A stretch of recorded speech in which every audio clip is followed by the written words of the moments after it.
Good morning, dear students. Good morning. Good morning. Morning.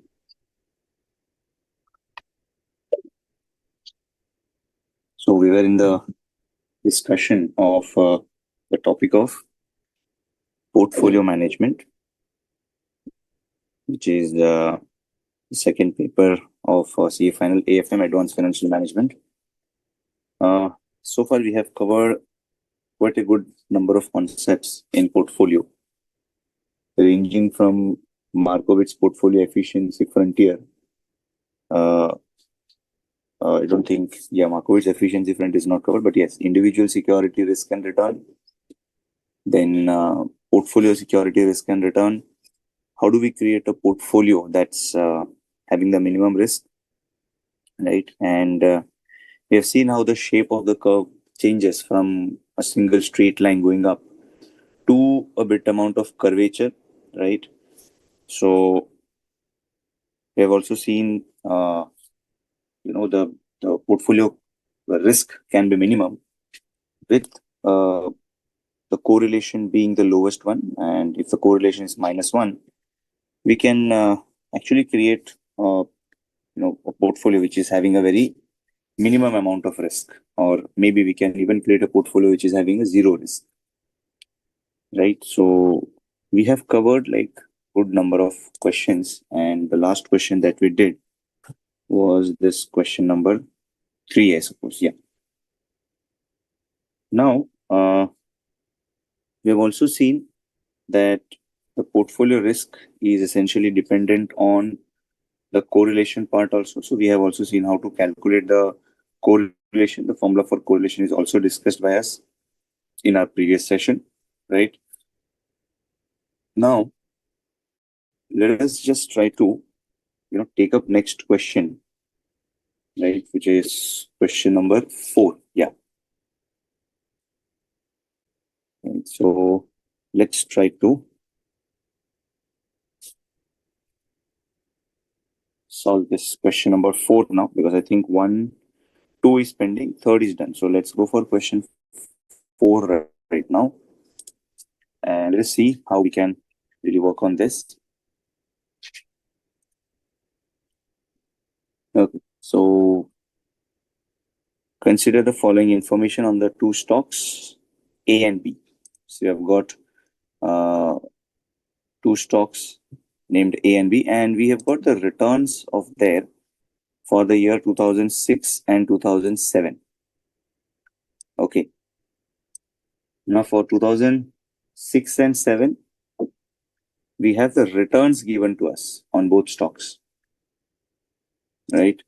So we have the returns given to us, and we are supposed to be determining the expected return on a portfolio containing A and B in the proportion of 40 and 60%. Standard deviation of return from each of these two stocks. Now, what will be the standard deviation from these two stocks? Covariance of returns from the two stocks. Correlation and risk of portfolio comprising of 40 and 60%.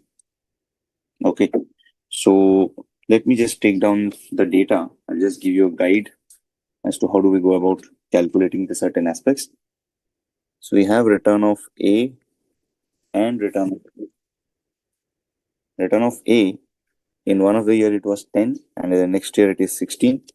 Return of B, it is 12 and 18.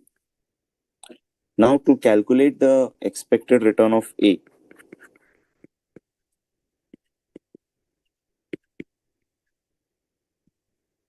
expected return of A, which is of course we call it as A bar.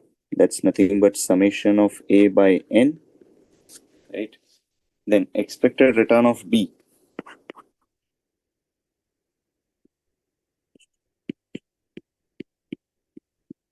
Expected return of B will be B bar, which will be summation of B by N. So we'll obviously need total of this. Then we need to calculate the portfolio return.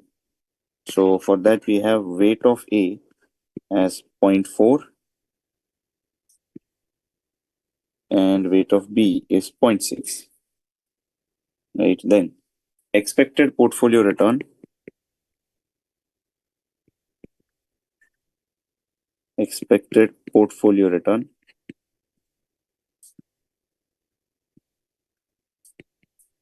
is going to be weight of A into average return of A plus weight of B into average return of B. Right, so we can calculate this simply. So that's the first part. Then we have to compute the standard deviation. Now standard deviation of A will be root of summation of A square by N, right? And we can definitely do the other way around also, wherein we calculate summation of A minus A bar square upon N. That will be standard deviation of A. For standard deviation of B, it will be square root of summation of B minus B bar square upon N. Right, that will be giving us the standard deviation numbers. Right, so I need the columns as A minus A bar square, B minus B bar square. That's the standard deviation. Now after that we need the covariance. Now for covariance, we will need A minus A bar into B minus B bar. Right, so these are the terms that I will need. Now we'll obviously be getting the covariance term as a summation of A minus A bar into B minus B bar upon N. That's the covariance. And then finally, we'll talk of the correlation.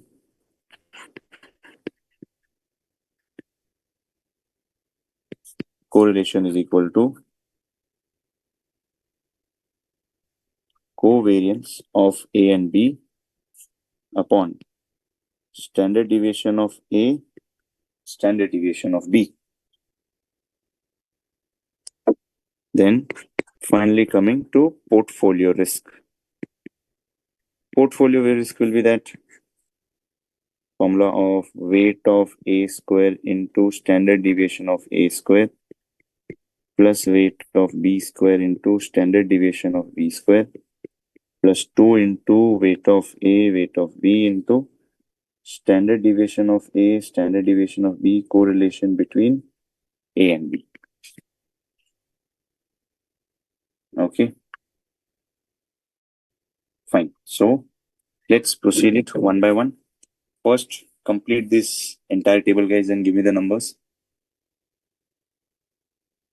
Can we do it? Yes. Yes. Yeah. So just complete this first table and give me the numbers. Then I'll start substituting in the formula that we have.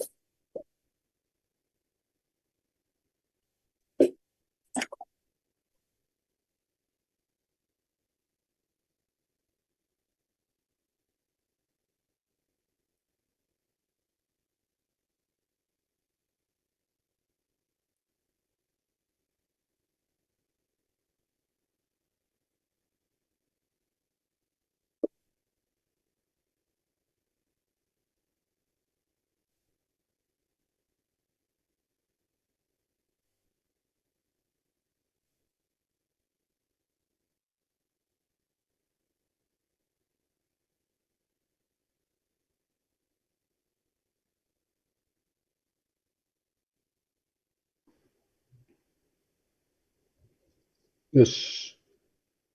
Summation of A is 26, B is Okay. 30, Summation A is 26.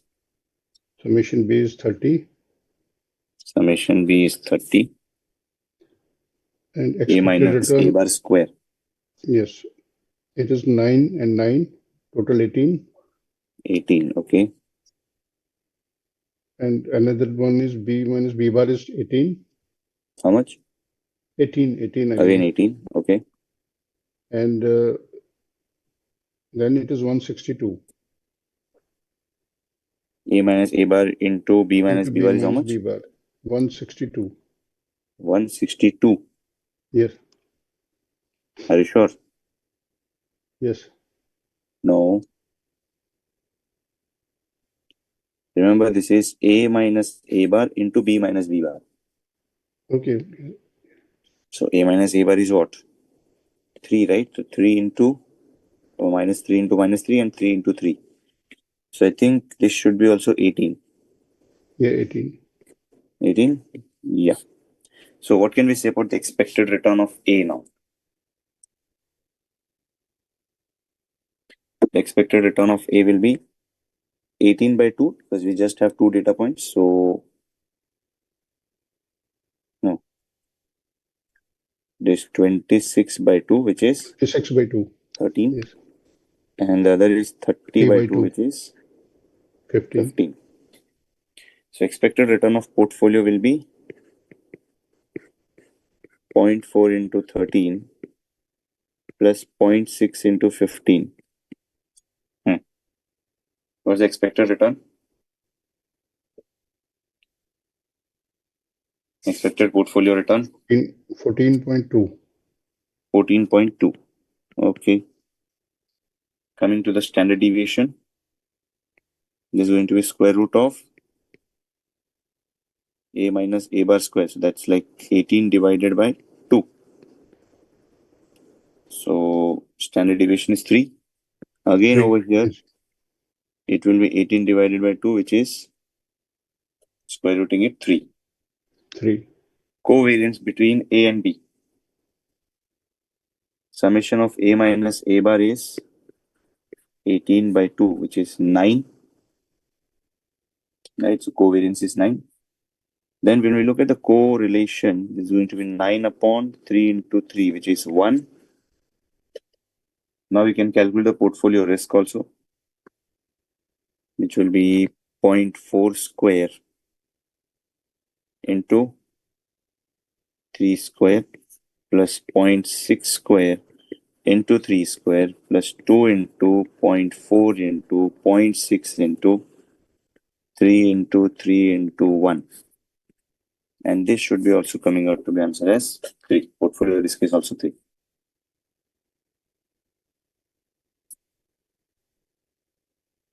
Yes, are you all able to get it?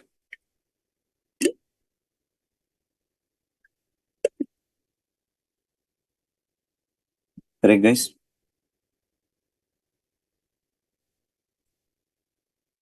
Are we getting it? Everyone?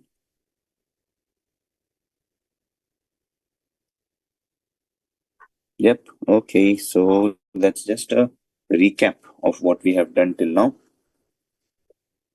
Now, let us take up some more questions. Yeah, question number 6. So we just take which are questions we are done. So we are done with 4th, we are done with 3rd, we are done with the first one. Okay, now coming to question 6, guys. The historical rate of return of two securities over the past 10 years are given to us. We have to calculate the covariance and the correlation coefficient. So we have the historical returns over here.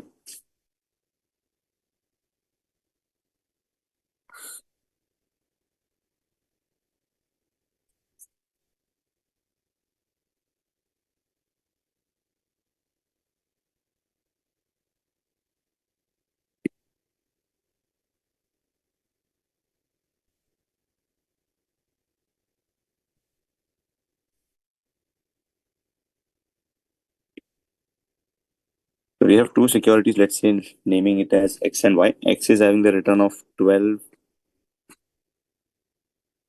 8, 7, 14, 16, 15, 18, 20, 16, and 22. Y is having returns as 20, 22, 24, 18, 15, 20, 24, 25, 22, and 20. Okay. Now we have to calculate the correlation and covariance. So first I'll talk about what is a covariance. Covariance is computed as summation of x minus x bar, y minus y bar upon n. Then standard deviation of x is going to be root of summation of x minus x bar square upon n. And standard deviation of y is summation of y minus y bar square upon n. Finally, we have the correlation term, which is going to be covariance upon standard deviation of x, standard deviation of y. So this is x minus x bar, then x minus x bar square, y minus y bar, y minus y bar square, and then x minus x bar into y minus y bar. So we need the total of x minus x bar square, y minus y bar square, and also the product of these two. Right? So can we complete this part? Can you give me these three total? I just need these three totals to calculate the covariance and the correlation. Can we do it, guys? Yes. Yeah, sure.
X minus X bar square summation comes to 207.6. Perfect. 207.6. Same way go for y minus y bar and then the square. Yes.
comes to 84.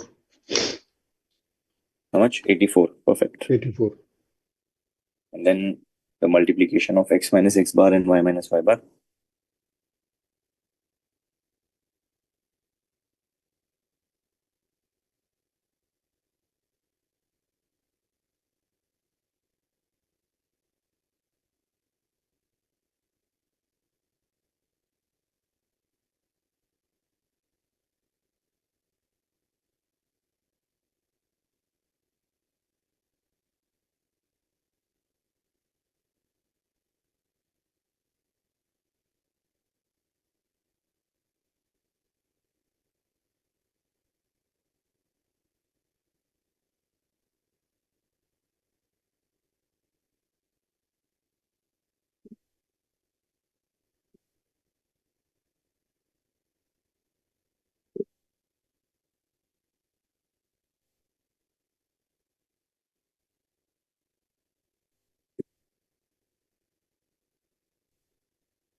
Yep. Or is x minus x bar into y minus y bar? There should be minus 8.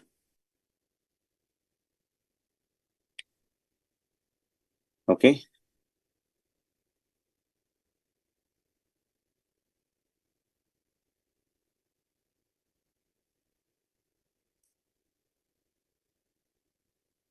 It is minus 8.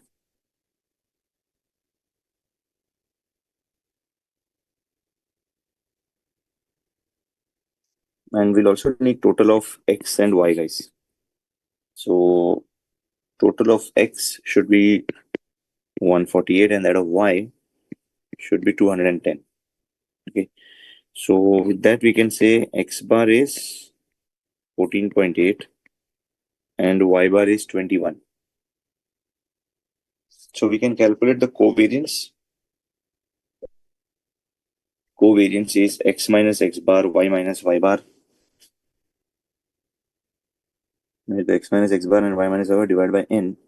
So which is minus 8 by 10, which is minus 0.8 is the covariance. Same way, standard deviation of x will be root of 207.6 by 10.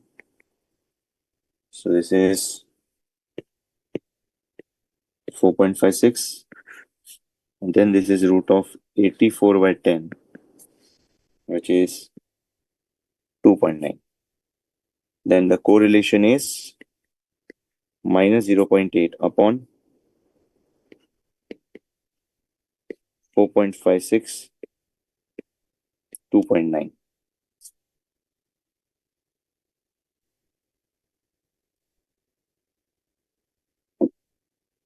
So what's the correlation number? Correlation number, guys.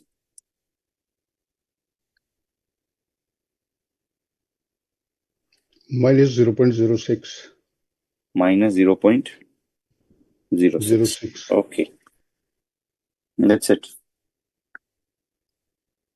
Now, let's go for similar question, but based on probability now. So here we have an investor has decided to invest 1 lakh in shares of 2 companies, namely ABC and XYZ. The projections of the returns from the shares of the 2 companies along with their probabilities are given below. So we have the probabilities and their respective returns. We are required to comment on the return, the risk of investment in individual security. Basically, we want to get the expected return and the risk. Compare the risk and return of these 2 shares with the portfolio of these shares in equal proportion. So you have to compare the risk and return of the 2 shares with a portfolio of these shares in equal proportion, which is 50% weightage to each one of them. Okay. And also the proportion to proportion of each of the above shares to formulate a minimum risk portfolio. So we want to create a minimum risk portfolio with this security. So let us just take down the data.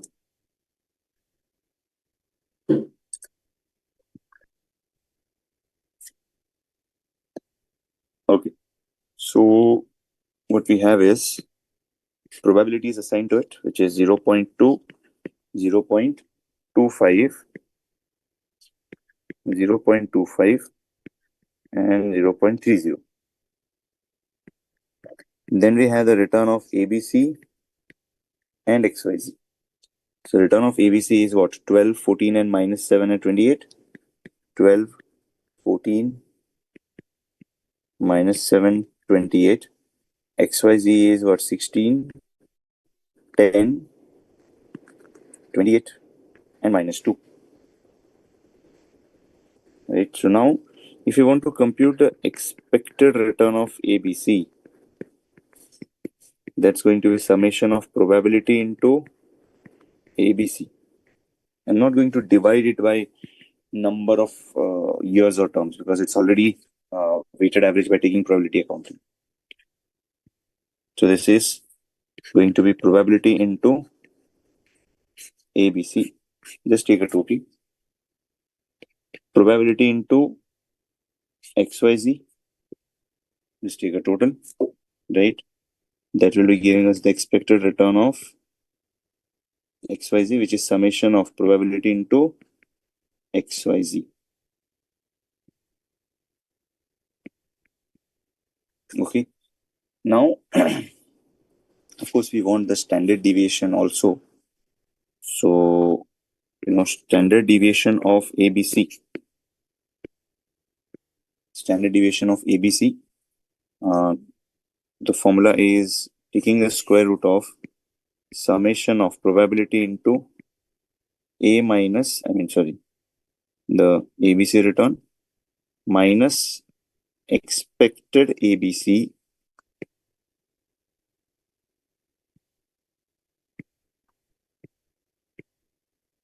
square. Okay. Then standard deviation of XYZ is going to be root of summation of probability into XYZ minus expected XYZ. So basically we'll need certain columns over here, additional columns. Wait, let me just take this, shift this downward because we'll need certain numbers over here. Okay. So here we have then ABC minus expected ABC, right? And of course, we don't need this total, but we'll take probability into ABC minus expected ABC square. This is going to be used for calculating the standard deviation. Then XYZ minus expected XYZ. Then we will have probability into XYZ minus expected value of XYZ. Of course, we'll need a total of this. Right, obviously the square of it. So that will be sufficient to get the standard deviation numbers, right? So first, give me the total of these columns, guys. 1, 2, 3, and 4. Just give me the columns. Total of these columns. Get these numbers, everyone. The first one is 3.55. Which one? Probability into ABC. Probability into ABC. How much is it? 3.55. No, not 3.55. So you have to multiply ABC with probability individually and then take a total of it.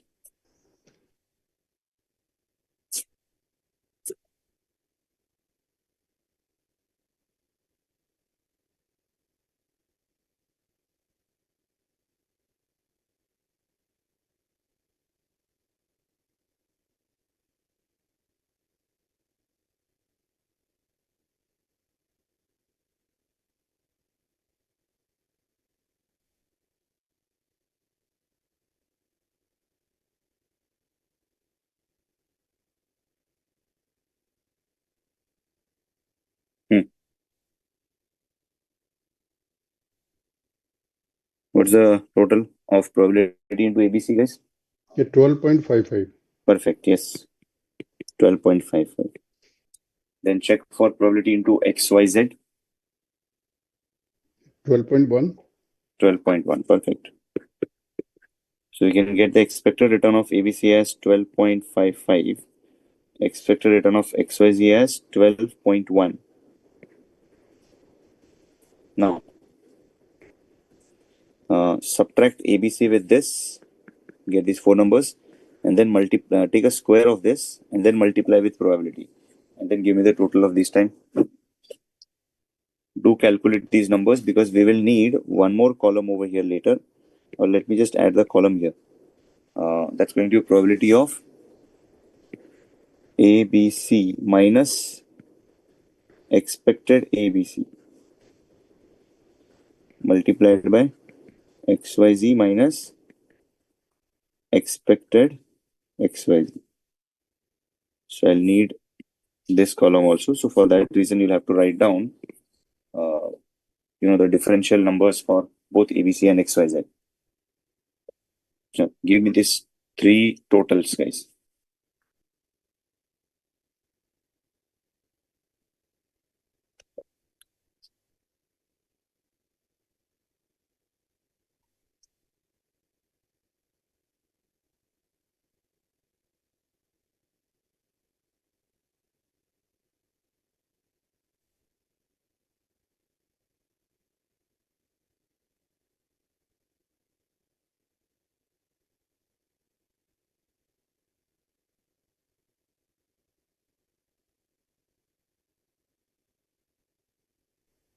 The first one is minus 3.2.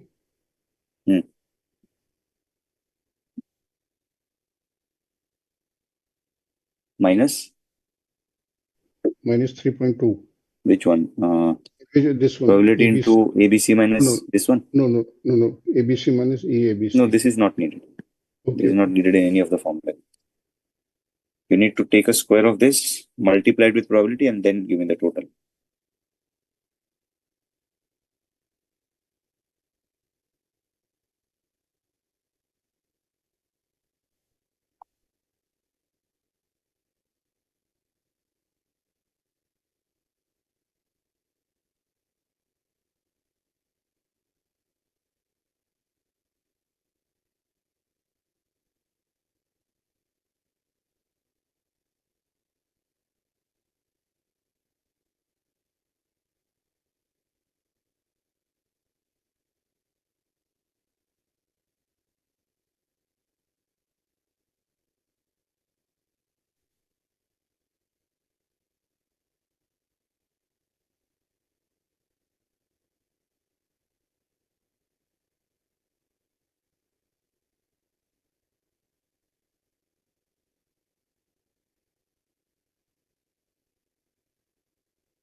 So 167.75.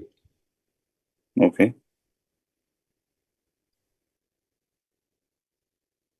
167.75. Okay. Yes.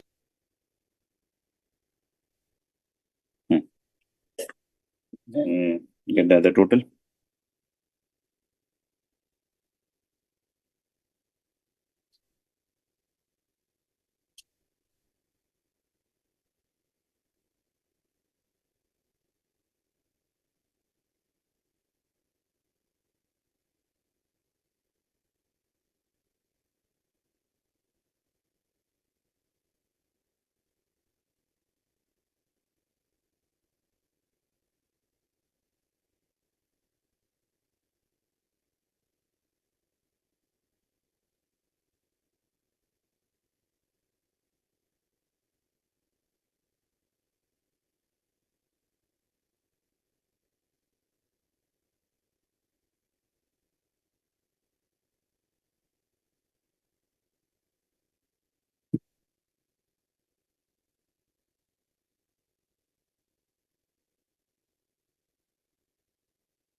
What about this one? Solving it? Yes. Okay. Solve it. Give me the answer for this.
Is it 127.40?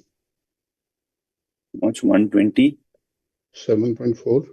127. Okay.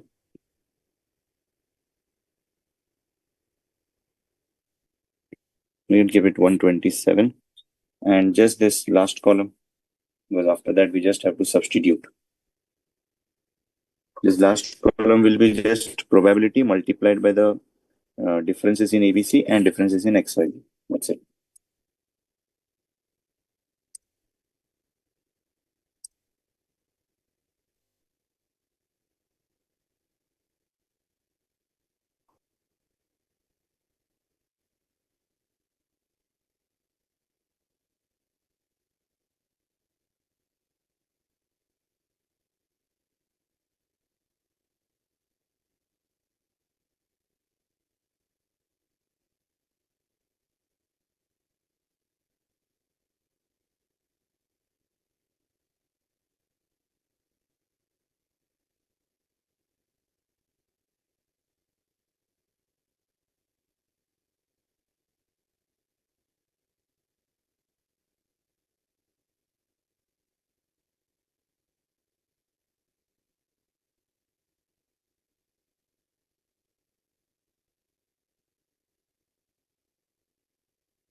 $12.03? Sorry, how much? 12.03? 12.03. No.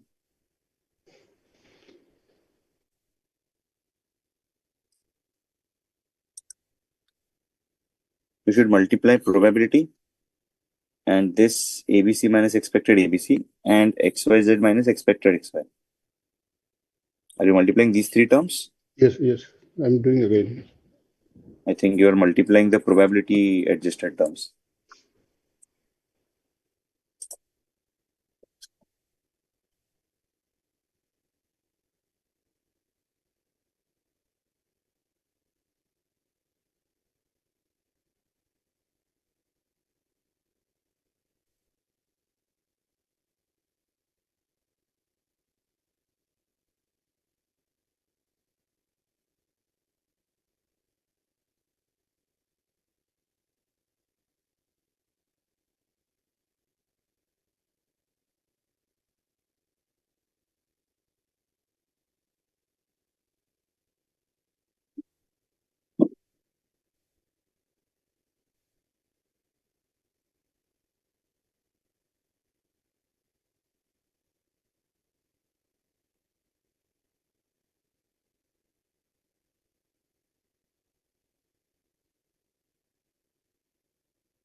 minus 144.25. Yes, should be minus 144.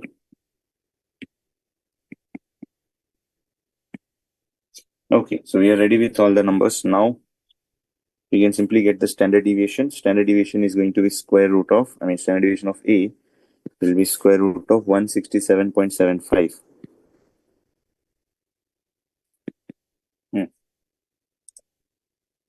What is this? Square root of 167.75? 12.95.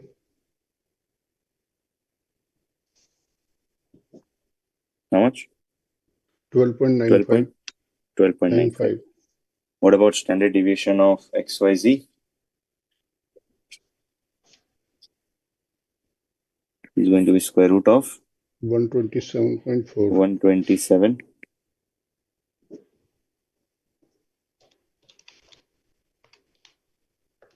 It comes to 11.29. 11.29. 29. 120. Yes, I did square root of 127.4. So okay. 11.29. 9. So we got standard deviation of ABC, standard deviation of XYZ. Correct. 11.29. Now, after this, the question asks us, we have computed the risk and return of individual shares. Compare the risk of this return with the portfolio of these shares in equal proportion. Now we have to get the portfolio risk and return with equal proportion. So we have weightage of ABC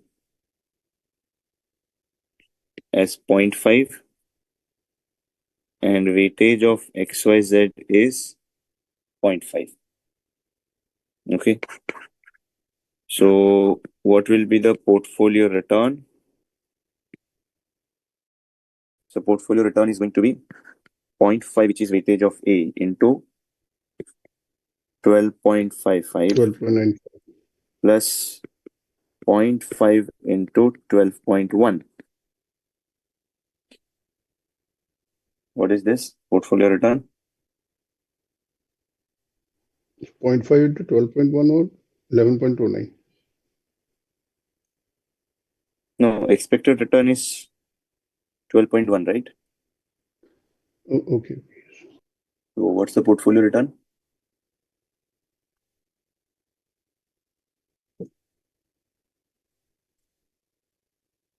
Should be what? 12.33? 525. 12.525. 525. How come? 12.55 into 0.5 plus 12.1 into 0.5. Yeah, 12.33. Yes. 12.33. Yes. Yes. 12. Then for portfolio risk, we will need the correlation. We need to calculate the correlation. So the correlation is calculated as summation of probability into XYZ minus XYZ bar, or the expected XYZ, and ABC minus ABC bar. Okay. Then this is going to be divided by standard deviation of XYZ, standard deviation of ABC. So this is going to be what? Correlation in the numerator part, 144.26 upon standard deviation of ABC is 12.95 and this is 11.29. So what's the correlation number, guys?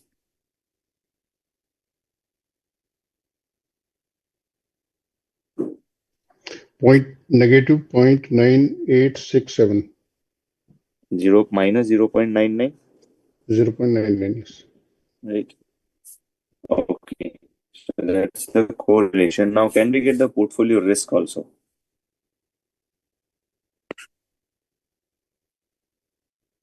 Portfolio risk. Now, the portfolio risk will be same, the longer formula.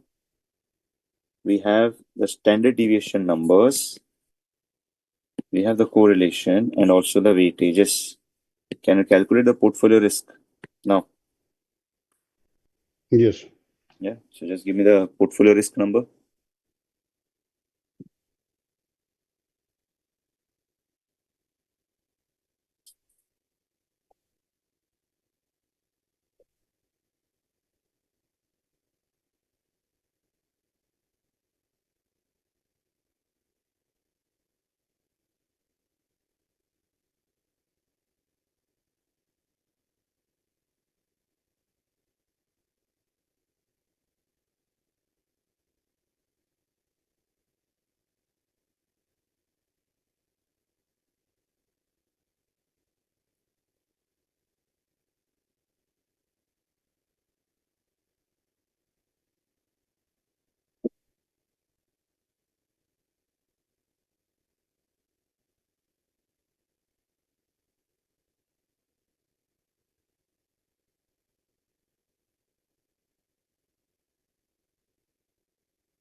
Portfolio risk number is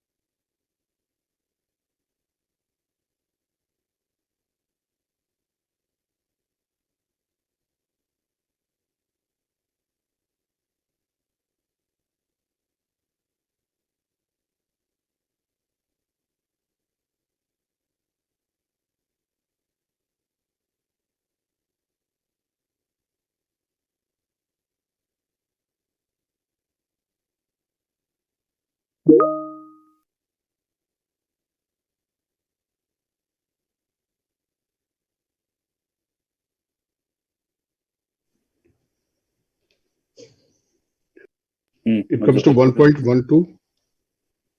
How much? 1.12. 1.12.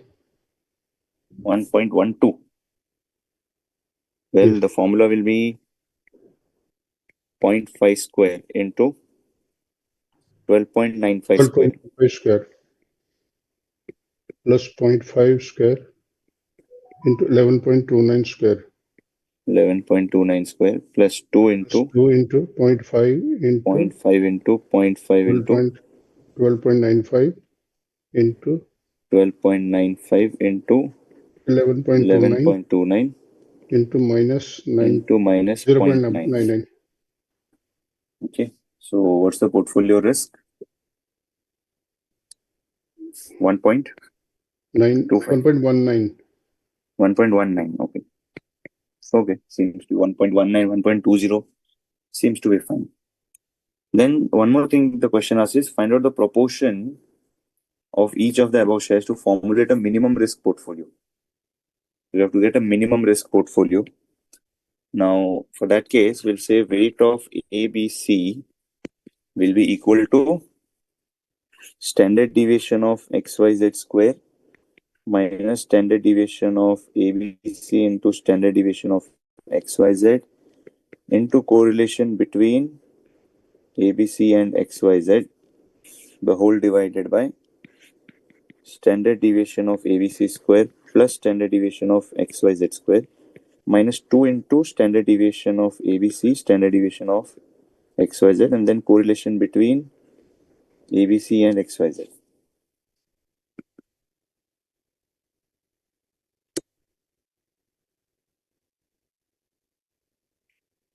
Okay.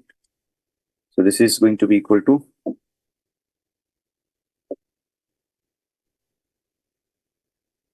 standard deviation of XYZ square, which is 11.29 12.95, square 12.95 square, and minus 11.29 into 12.95 into minus 0.99. Then the whole thing divided by 11.29 square into 12.95 square minus 2 into 11.29 into 12.95. Standard deviation of XYZ is 11.29. Standard deviation of XYZ.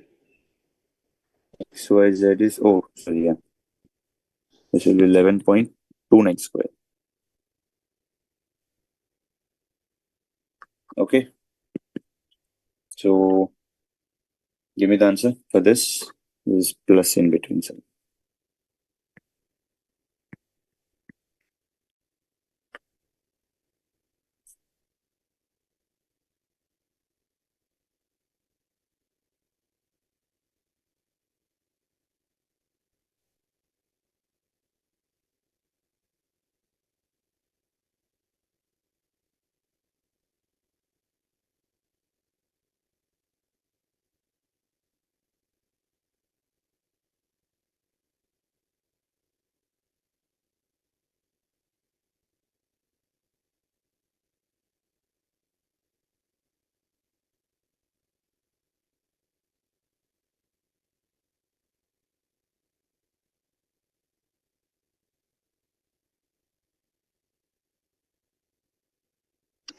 The standard deviation for ABC would be not 11.29, it would be 12.95. yeah, that's okay. The denominator 12.95 into 11.29, that's just one, and we just multiply them. In the denominator. In the denominator, again, both of them are just getting added, so it won't have. Okay. Yes. So what's the weightage of ABC?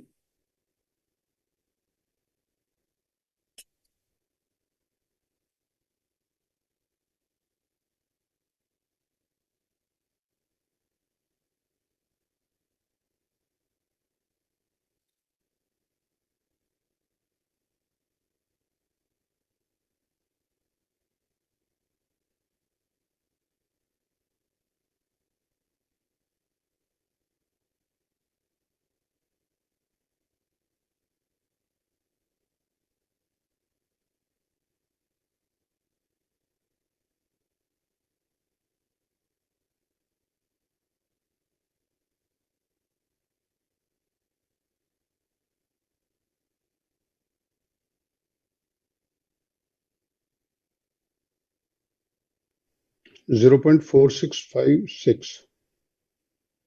0.4656. And of course, what will be weightage of the other security, which is XYZ? That will be 0.1 minus. Just do the 1 minus number. 0.45656. 0.5344. 5344. Perfect. Okay, so that completes the question number 7.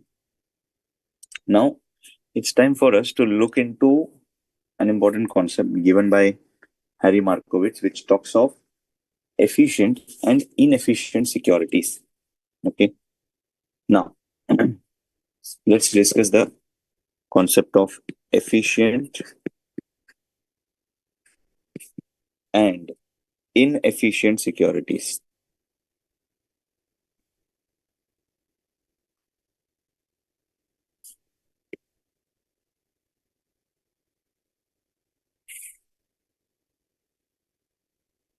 So in normal market scenario, what are we going to observe? A correlation of perfect positive, perfect negative, or something in between them? What do you think? In the normal market scenario, what do you, how do you find the correlation terms to be? It would be between -1 and +1. Between -1 and 1, and mostly around what? 0.5, 0.8, 0.2, 0, maybe minus 0.1, minus 0.2. It's not going to be perfectly positive and neither perfectly negative. So, in such situation, what we observe in the market is that if this is our starting portfolio and this is our last portfolio, if the correlation is perfect positive, you'll find a straight line like this. Everyone agree with me? Yes. And if it is perfect negative, you'll find it like this. And if it is somewhere in between, we will find, the curve to be somewhat like this. Am I right, guys? Yes. Right. So, and obviously, what will be the shape of the curve? That will essentially depend on the, the correlation. Yes.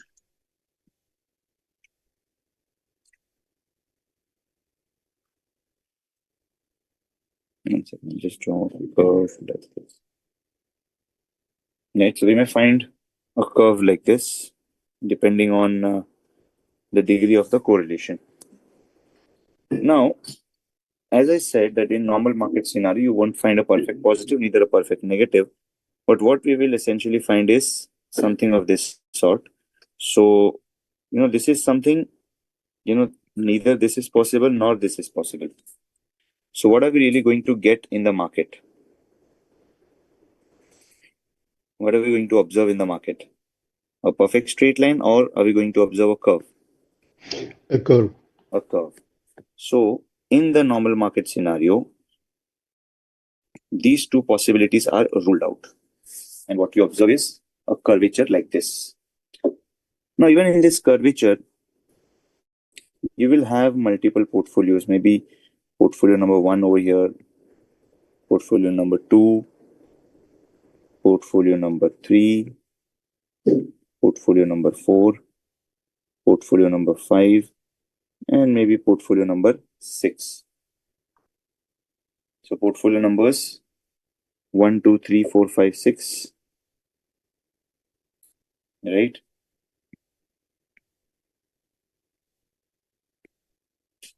Okay. Now, so we have portfolios ranging from 1 to 6.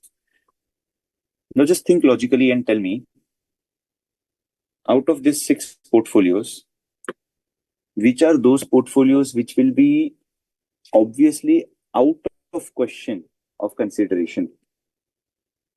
Which of these portfolios do you think are going to be obviously out of consideration?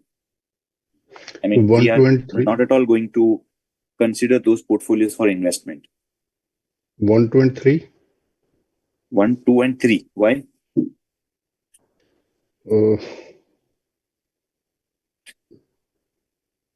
Risk is higher.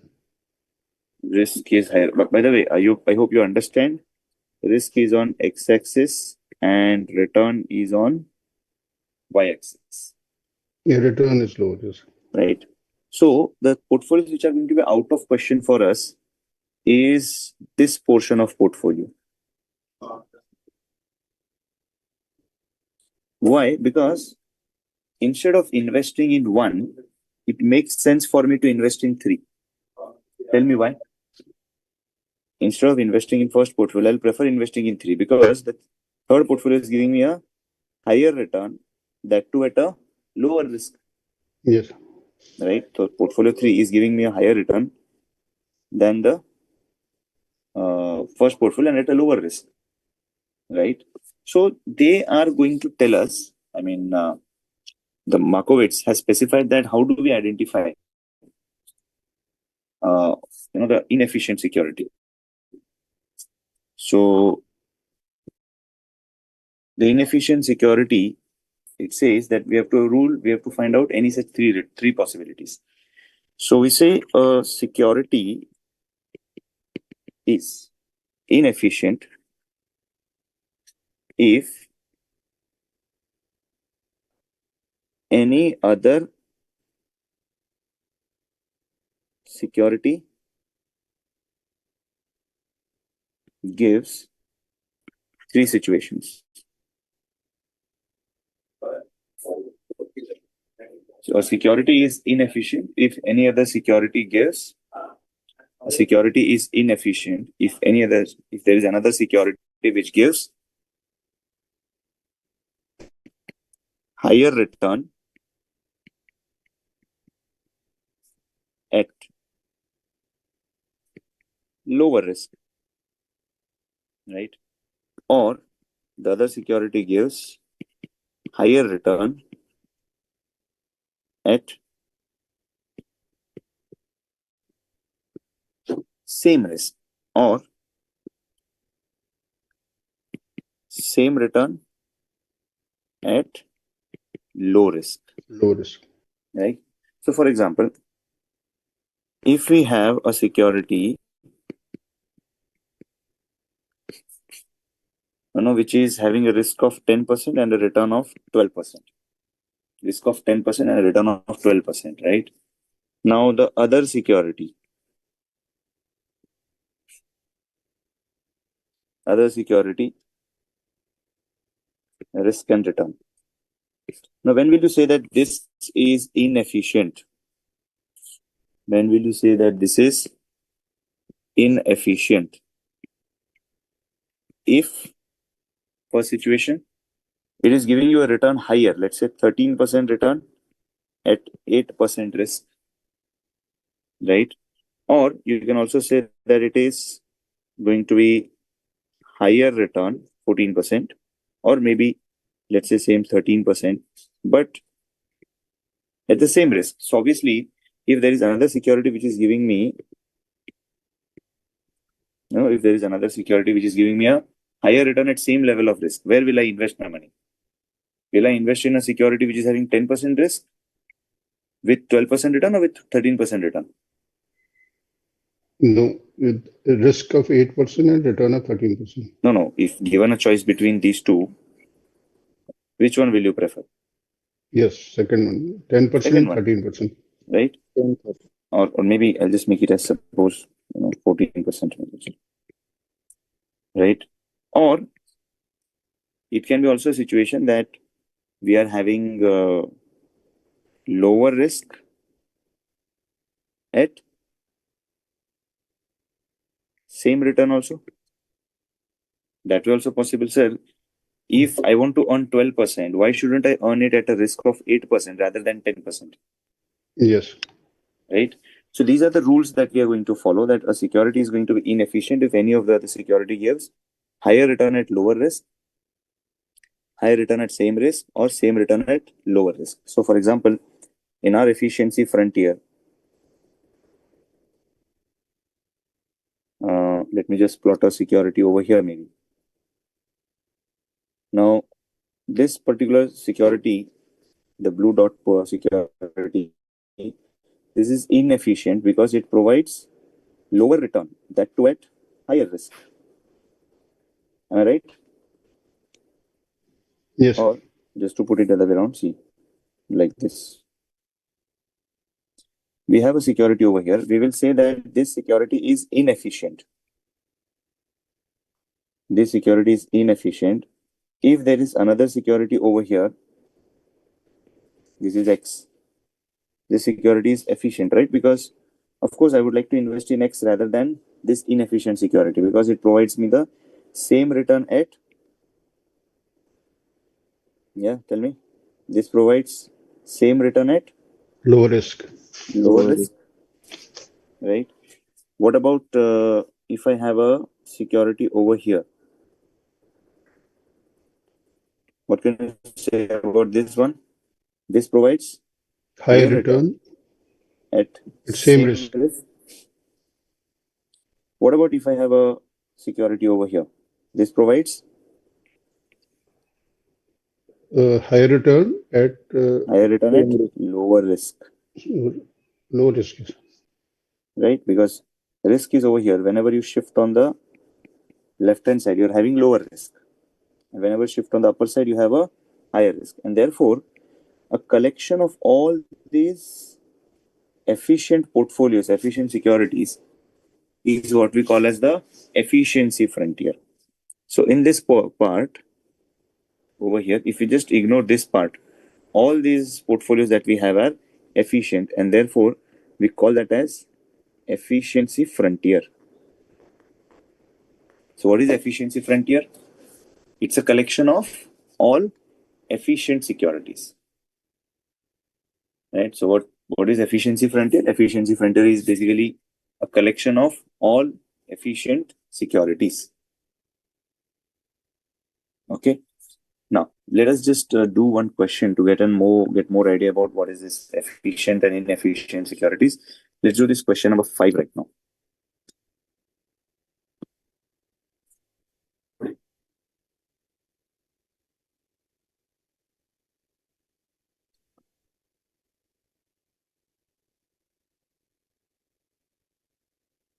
There is. So A, B, C, D, E, F. These are the 6 securities that we have with their return and risk characteristics provided to us. Return and risk characteristics are provided to us. Out of these 6 securities, 3 have to be selected. Which ones are to be picked? Obviously, which one are to be picked? First, we need to identify which of them is efficient or inefficient, right? So let's name them as securities.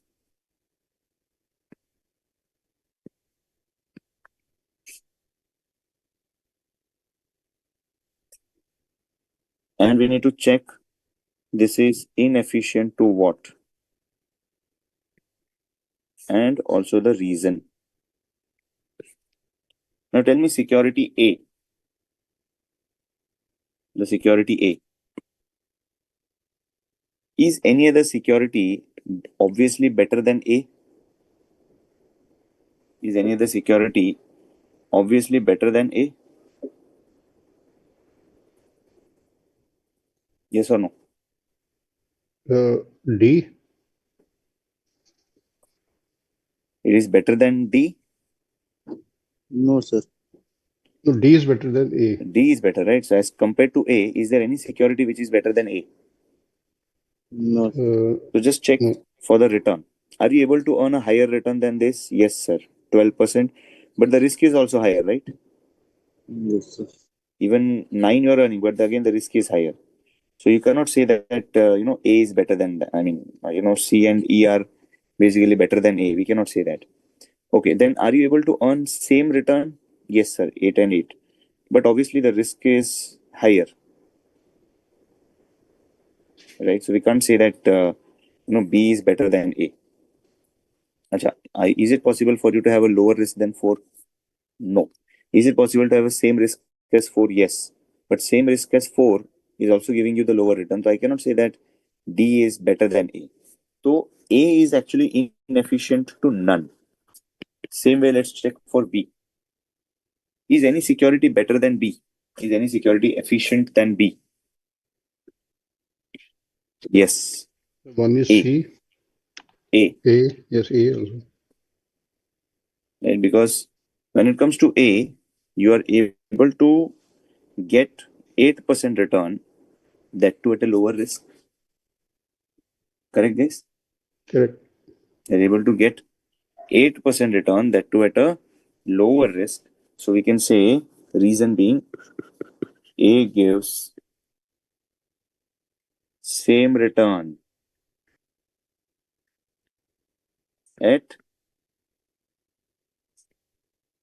lower risk.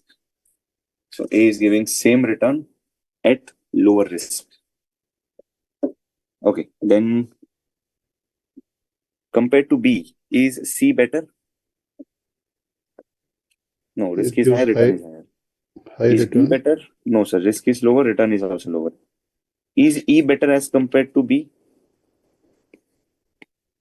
Yes. Is E better as compared to B? Why? High return at same risk. Yes. So E gives high return at lower risk? No, at same risk. Same risk. Same risk. Okay. Then is F better than B? No. No.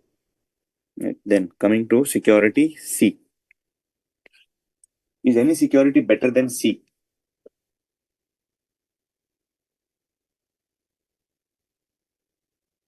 This is the highest return. This has the highest return 12%. and also the highest risk. So this is going to be none. What about security D? Is it All seem to inefficient be high. to? Is it inefficient to A? Yes. Yes. B Why? also. A because return is higher at same risk. A gives high return at At, at same risk. same risk. Okay. So is D, is any other security better than D? Yes, B is also better. No, but the risk is higher, right? Okay, we have to consider Risk is higher, both. Yes. return is higher. So we can't be saying that B is better. Okay. There's no other security which is, better than D. What about security E? Any security better than E?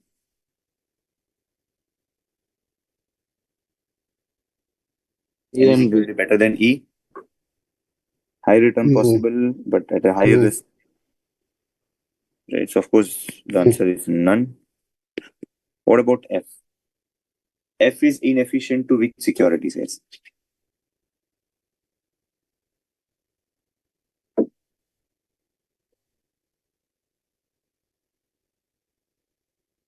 A, B, sir. As compared to F, A is A, B. inefficient, right? Yes. Why? A is Because it inefficient. provides you same return at lower risk. And that's applicable even for B. Even B is providing you same return at a lower risk. So for both A and B, we will say they give same return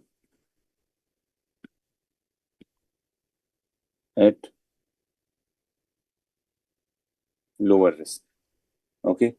Then compared to C, it's give you high return at high risk, so not at all that. Then even D is not there, but E.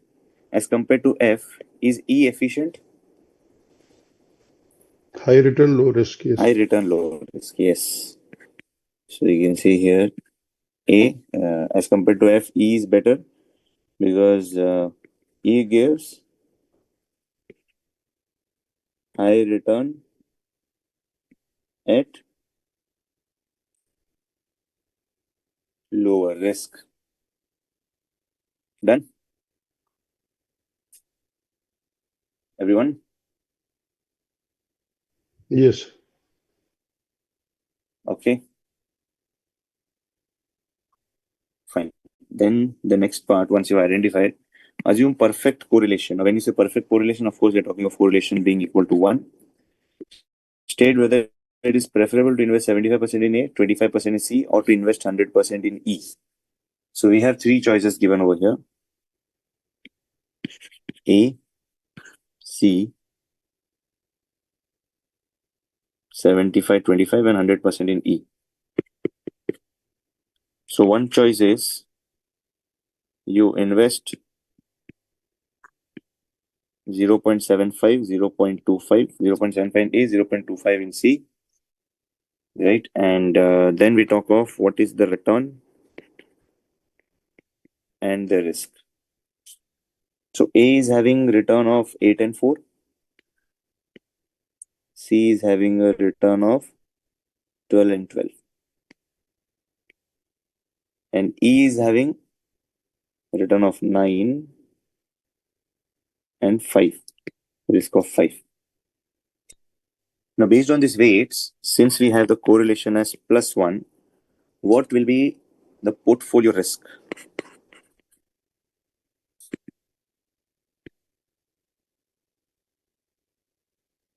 Portfolio risk will be weight of A into standard deviation Standard of A deviation A. plus weight of B into standard deviation, or rather it will be all square, plus 2 into weight of A, weight of B, standard deviation of A, standard deviation of B, correlation between A and B. And then you take the square root of it. Just substitute the value and give me the portfolio risk and also provide me the portfolio return numbers.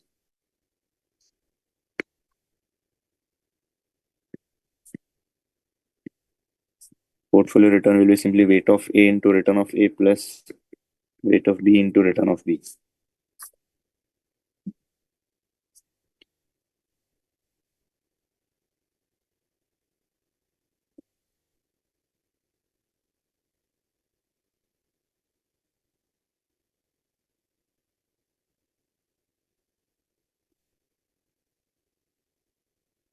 Check what's the portfolio risk number.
Their portfolio return is 9 for AB.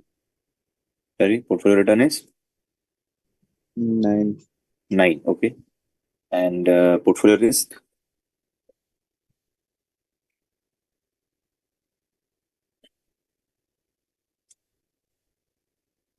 Portfolio risk, guys. We have the risk numbers, we have the correlation. What will be the portfolio risk number?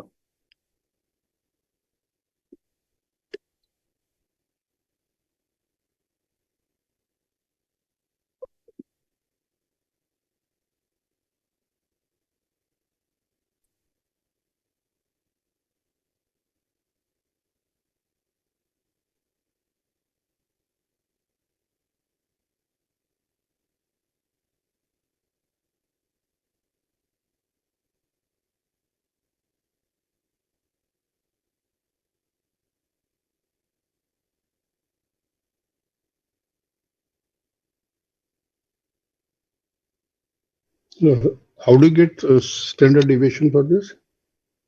Standard deviation. Risk is given, right? So risk itself is the measure of standard deviation.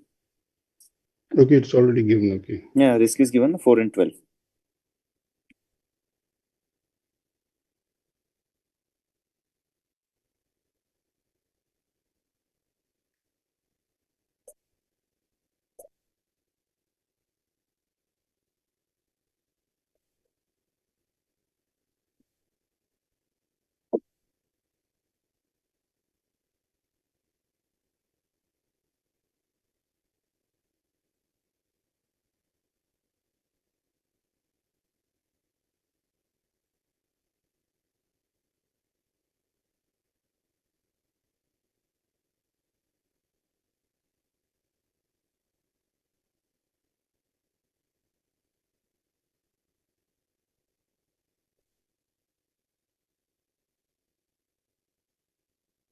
The portfolio risk.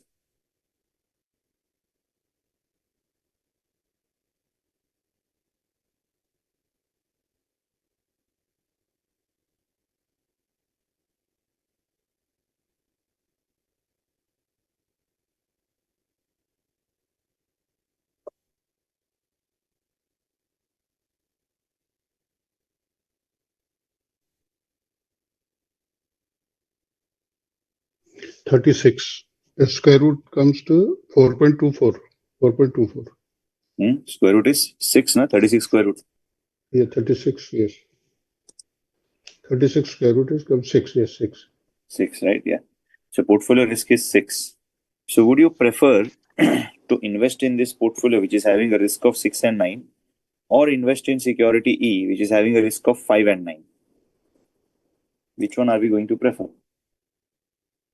Less risk Yes. return. Of course, we will prefer security E, right? Yes. Yes.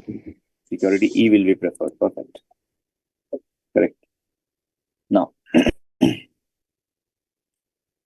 so let us just go ahead with the next aspect now, which is discussing more about the efficiency frontier and what does an investor basically require. Okay. Now, let me just put it in this way.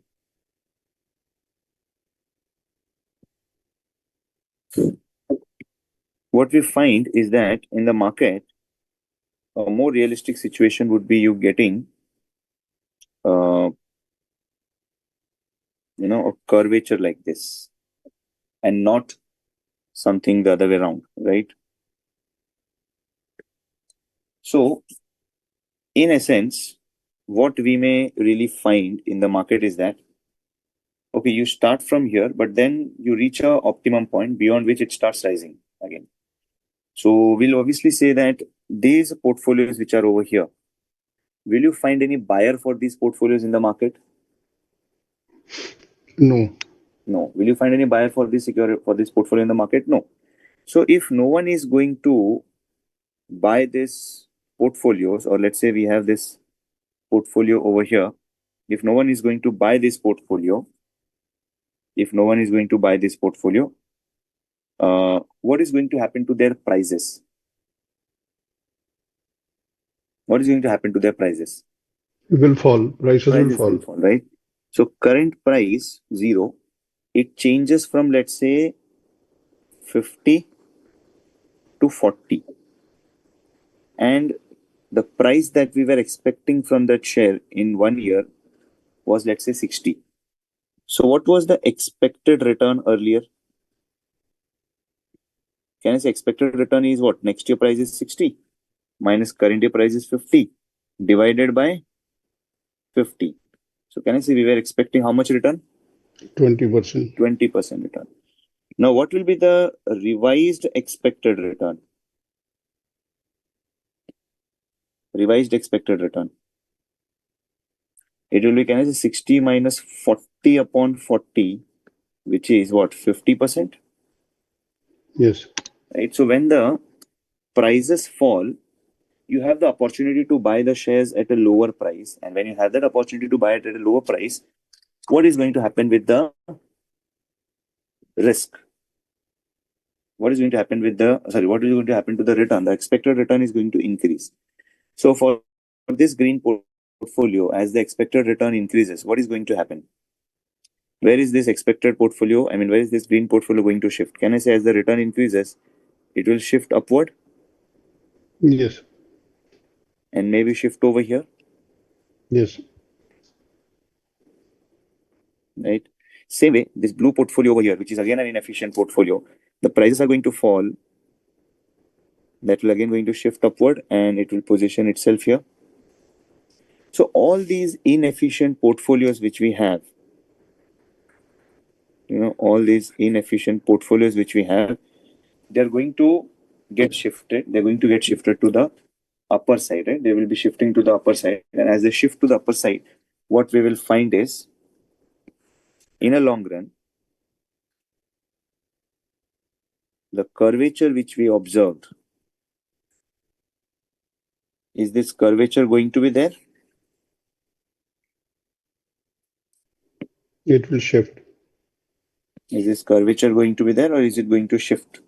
It will shift, right? Can I say these portions will be completely wiped out of the market, right? Because these positions will not be there in the market. Am I right? Yes. And what we will find is that only the collection of efficient securities are going to be there. And what's the line that we have? This particular line that we have, this is going to become what? The efficient frontier or the efficiency frontier. Are we getting it?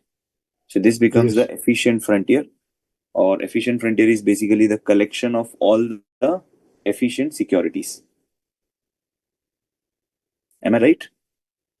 Yes. Are you able to understand the process that in the market, all the inefficient securities will be moving away, and what we will have in the market is only the collection of efficient securities, and the collection of all those efficient securities is said to be the efficient frontier. Okay. Okay. Yeah. Now, this is what is available in the market. Then, what is available? What is the expectation of the investor? Now, that is something that we are going to discuss over here. So, this is what you have said about something that's available in the market. Okay, something that is available in the market. Now, let us come to the other side of the story. And the other side of the story is about what is the requirement of the investor. Correct? That is also something which need to be understood. Yes or no? Yes.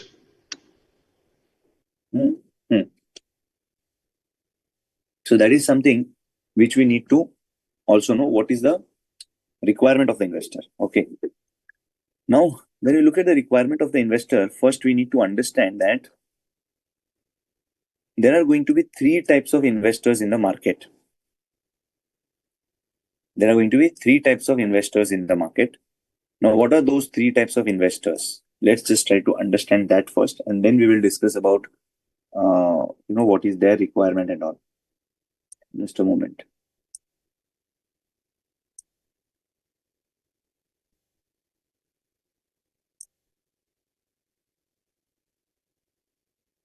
Okay.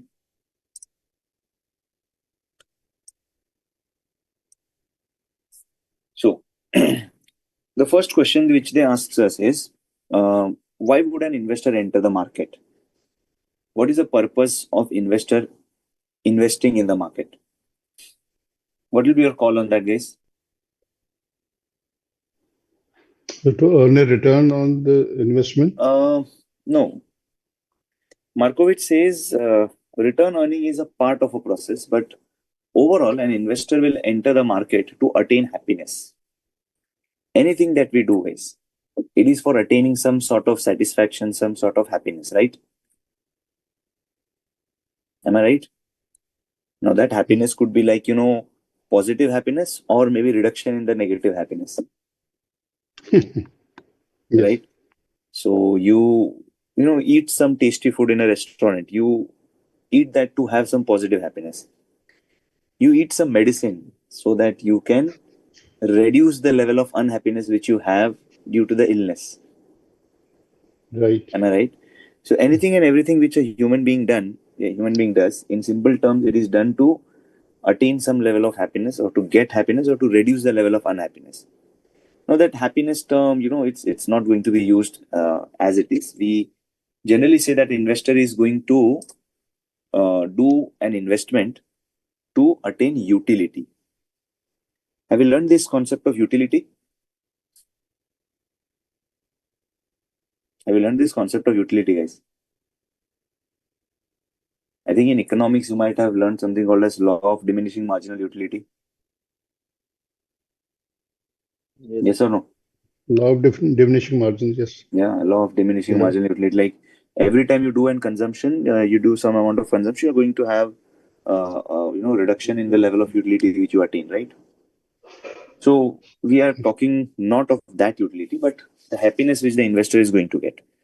Now, before we understand how an investor gets happiness, we need to classify the investor into three categories. So we need to classify the investors into three categories. There are certain investors who are risk lovers. There are certain investors who are risk neutral. And there are certain investors who are risk averse. Okay. So there are certain investors who are risk lovers, risk neutral, and risk averse. Now, what are risk lovers? As the name says, these are the investors who would prefer to invest only in risky assets, irrespective of whatever is their expected return. So irrespective of what is the level of risk involved in the asset, you just go for buying the asset with highest risk, not at all giving any consideration for the expected return. No consideration for the expected return. Right? So these are the risk lover. Do you think this type of investors are rational investors? No. No. So in normal life also we find certain people like that. They do what we say bungee jumping, skydiving, right? So they take risk, mountaineering, with all due regards to their safety. they do take that risk, right? Because they love to take risk. They want to have a thrill in their life. Right, guys? Right. Right. So, but such persons cannot be called as a rational person in financial markets, because if you're investing blindly into risky assets, then it's not something which you're doing as a rational person would do. Right. So, same way, you may have someone called as a risk neutral.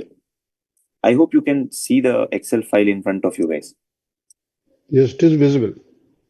The screen is visible, right? Yeah. Yes. Visible. Okay. So, the second category is risk neutral. Now, who are these risk neutral investors? These are those category of investors, who typically invest in those investments or securities wherever they find the return to be higher. Wherever they find the return to be higher, irrespective of whatever is the risk. So they always prefer return. Wherever they see there is good return, they invest without any consideration for the risk. So what do you say about these type of investors? Are they rational or irrational?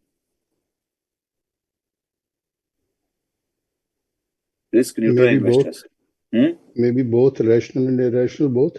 How it can be? How can be a person be rational as well as irrational? Well, this person, expecting this higher, particular, sorry, expecting higher returns always. always, without any consideration of risk. Yes. Whether there is high risk, whether there is ultra high risk, the investor doesn't consider. Just blindly invest in those securities wherever he is expecting a higher return. Right? That's a risk neutral. So these type of investors are definitely not at all rational. Okay. So risk neutral investors are irrational investors, because someone is telling you that your money will get doubled in 21 days. Will you invest blindly? No. No. So what will you prefer? You'll go for where they're investing, what are the chances of recovery. You'll do a lot of analysis, and then you're going to make an investment, correct? Correct. Right. So without you doing any sort of analysis, if you're making an investment in a security which is offering you a higher rate of return, expected return is higher, that is something which is not sensible. So that's a risk neutral strategy. Right. So if it's risk neutral, irrational. The rational persons are someone who we call it as a risk averse. Now, what do you mean by risk averse situation? Risk averse situation. Avoiding risk. So you're avoiding risk. It means you're ready to invest in risky assets, but provided you are, adequately compensated with a higher return. Like, okay, you want a higher return, but you will also evaluate the risk in it. So these are the rational persons who are going to, look at risk and return both and evaluate whether the return is sufficient for the risk that they are offering. The return that is offered to us, whether it is sufficient to cover the risk, then only you make an investment. Now, every person is a risk averse if he or she is a rational, but the aversion is going to differ from person to person, guys. Right? For example, I may be someone who will be ready to invest in stock market for 15% rate of return. Same may not be the case with my grandfather. Am I right?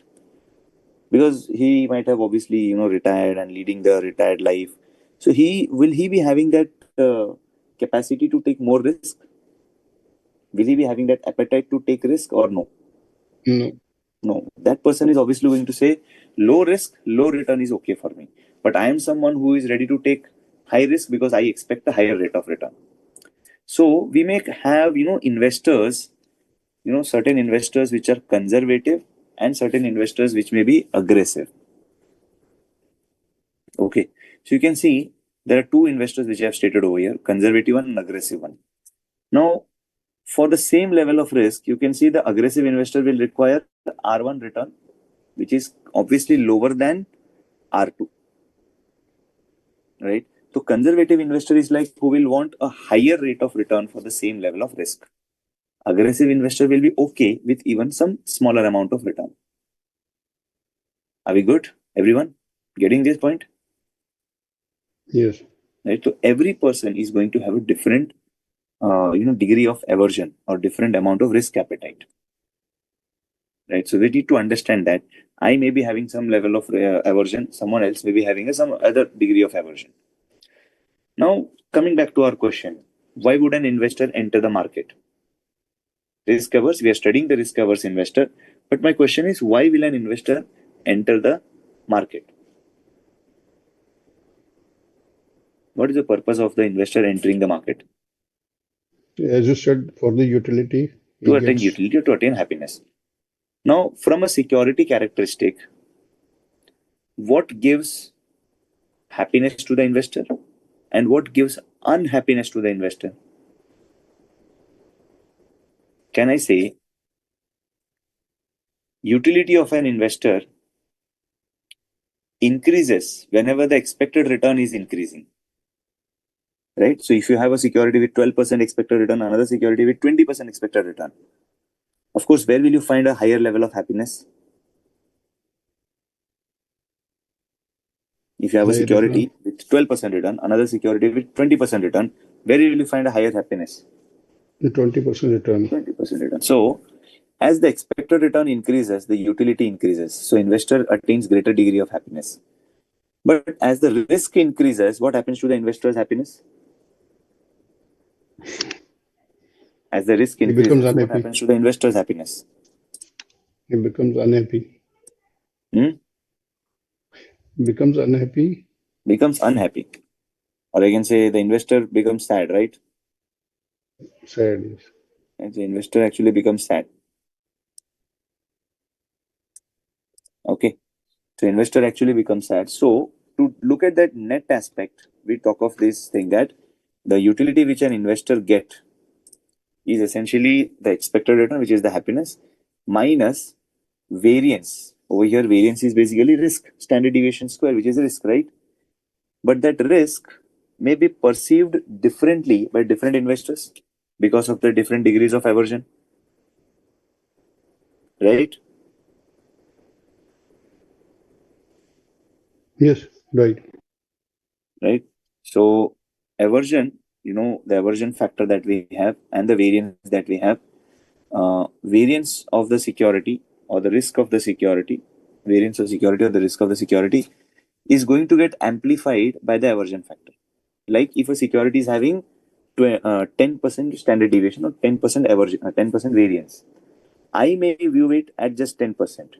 But someone who is, having a higher degree of aversion, who is having a more fear, for him that 10% will be an amplified number because he will say, oh, 10% is the standard deviation, it's very high. For someone, it may be very low.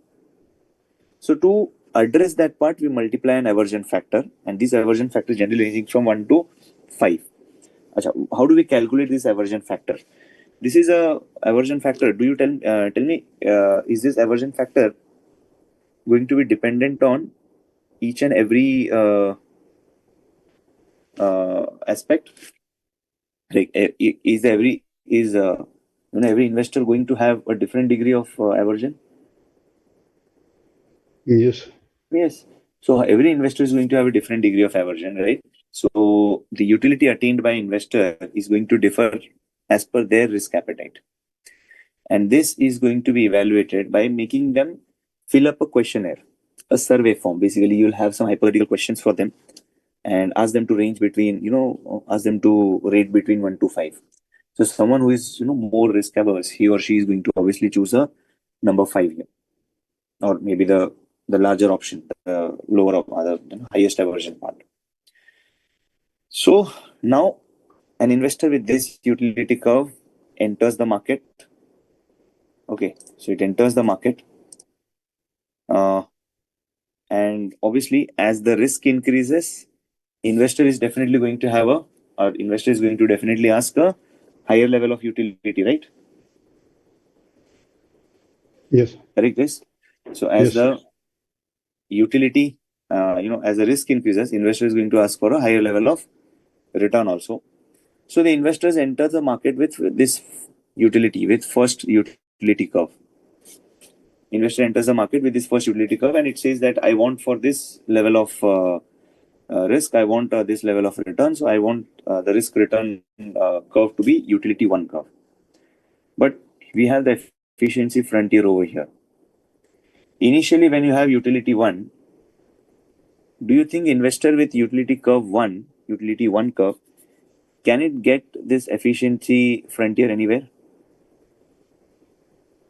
Is it touching the efficiency frontier? No, it's above efficiency It's frontier. above. So will this investor able to find any security for itself? No. No. So this investor is definitely not going to have any security. If it wants to invest, it will have to lower its aversion part. It will, if investor is coming with a very high degree of aversion, he or she cannot sustain in the market. She has to reduce the degree of aversion. So maybe there is some other investor U2 with this curve. So do you think that this guy is going to have any sort of security for its level of utility? No. No. Of course, the investor with utility 3, can I say he is going to have the tangent portfolio? Yes. Right? So we will offer this utility 3 investor with this tangent portfolio X, because we will say that as per your utility level, you are entitled for the security X, which will match your risk and return aspect. Yes. Right? So this is what we are, combining both of them, investors' requirement and market availability.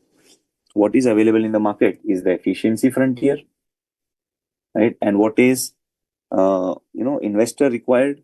What is the requirement of investor? That is U3. We'll match up both of them and select the security which is at the tangency. Are we good, everyone? Yes. Yeah. Okay.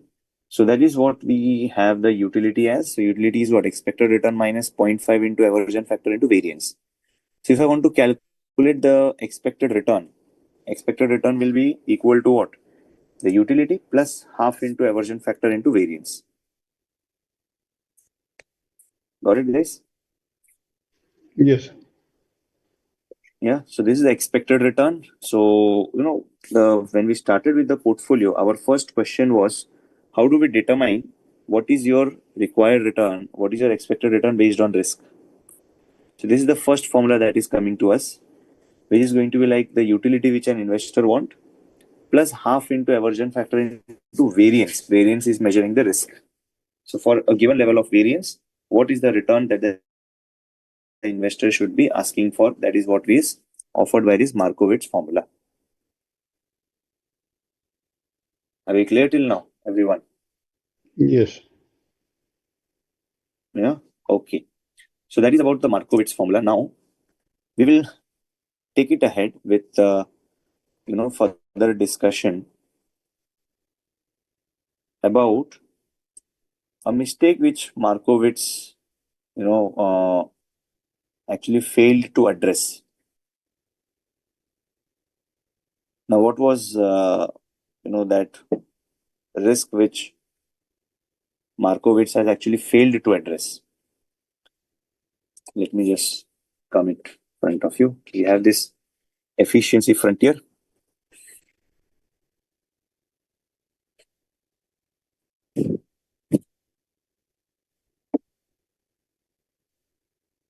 Okay, so now we are going to discuss something called as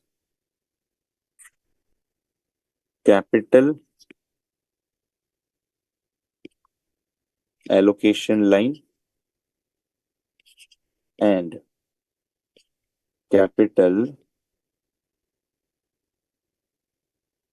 market lines. So as per Markowitz, it said that what you can get in the market is the collection of efficient securities. Okay, so what we can get in the market is the collection of efficient securities, or this efficient securities collection is what will turn out to be the efficiency frontier. Okay, so we get this particular curve in the market, which is the efficiency frontier. But there is somewhat a problem with this efficiency frontier, guys. One very, basic aspect has been left out by Markowitz in its efficiency frontier. Can you just identify what is that? Can identify what is that? This is efficiency frontier.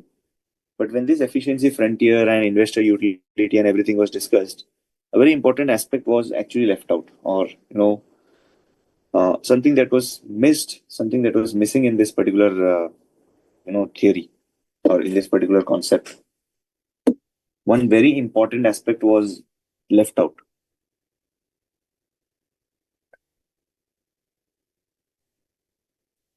Yeah, there is some shortcoming in this. Can you tell me what's the shortcoming? You know what? Markowitz didn't take into account the possibility of a risk-free security. Am I right?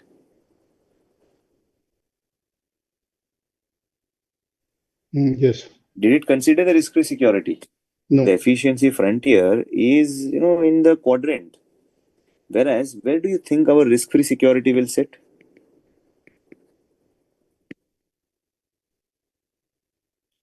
Where do you think the risk-free security is going to sit?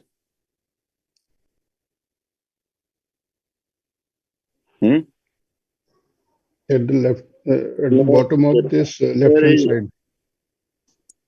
Sorry? Where do you think Zero, the at risk-free zero. security is going to sit? Not on the efficiency frontier. Not on the... Of course, that's not going to be on the efficiency frontier. But if I ask you, can I say the risk-free security may be sitting over here? Because you have zero risk, and for that you want some return. Yes.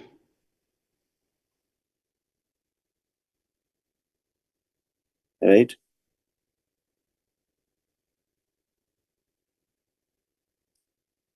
So the possibility of risk-free security was actually not given due consideration for.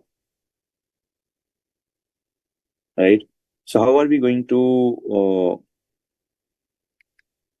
take that into account? So when Markowitz gave it, gave the chance to his student, which was Sharp, he developed this portfolio, developed this theory further, and it stated that if we just bring in the idea of having risk-free security also in our portfolio, if you bring risk-free security also in our portfolio,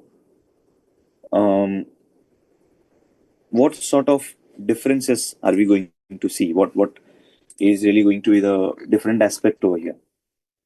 What is going to be the special about this? So the idea is when you're looking at risk-free security over here, you can definitely be looking at combining risk-free security with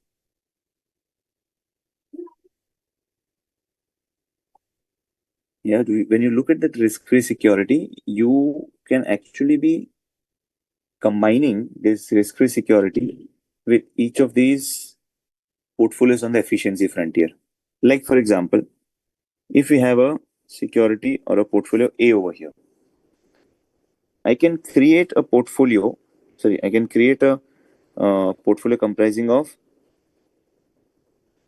risk-free security and A.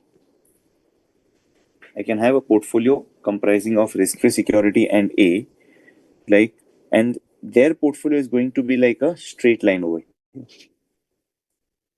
So initially, when you are invested over here,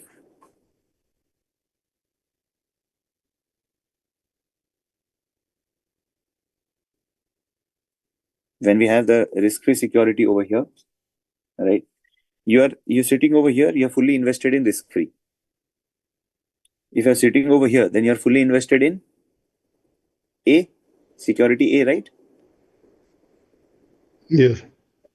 Now, if you have invested over here, if you're sitting over here, you have invested more of risk-free and less of A.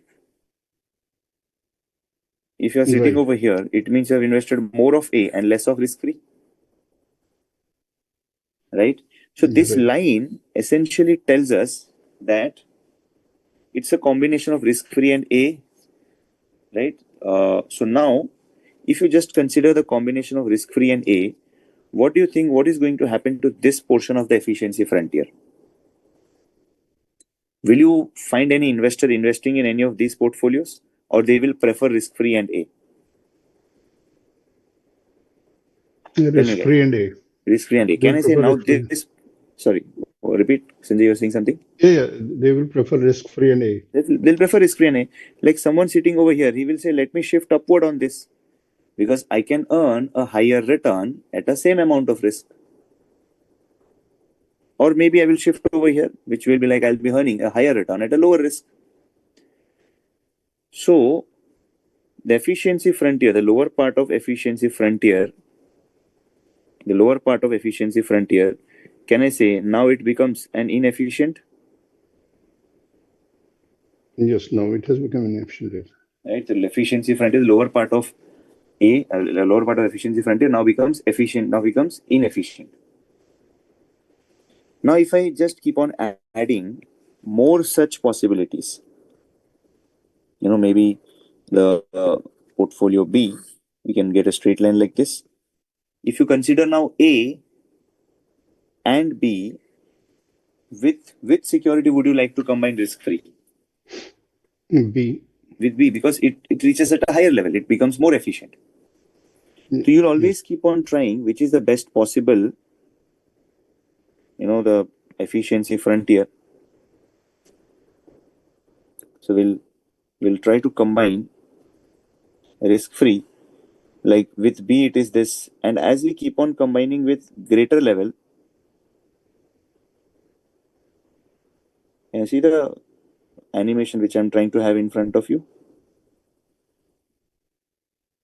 Yes.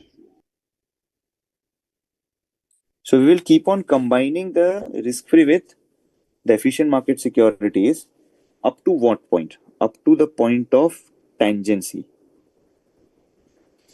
Because beyond that, beyond the tangency, what are we going to observe is, if you combine with this, can I say there's a reduction in the lower, right?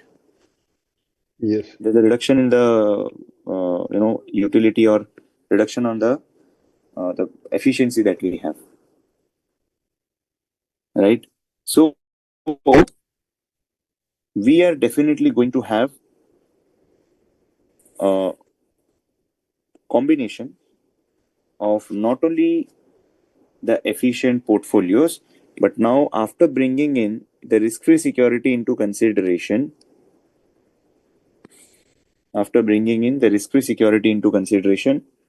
can we say that we are going to combine the tangent one? Correct, guys? Yes.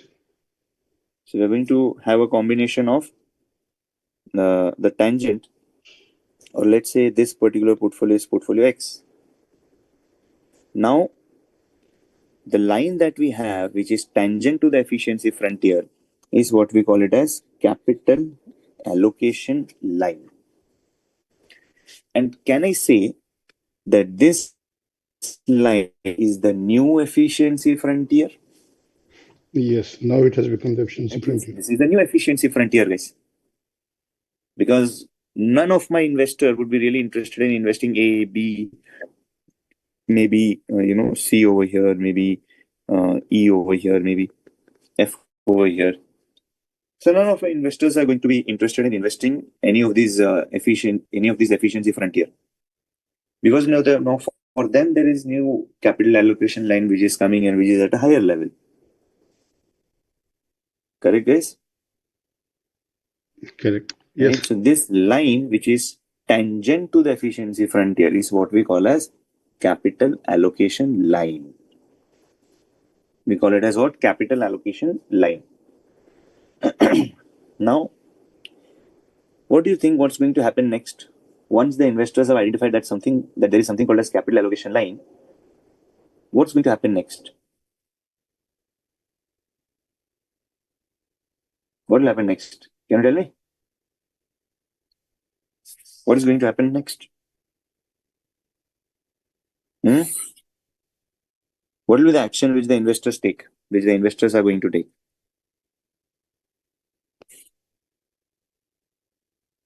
Yeah. They will invest for the securities on this capital allocation line. Yeah. So they will invest in what? They will invest in X and risk-free combination.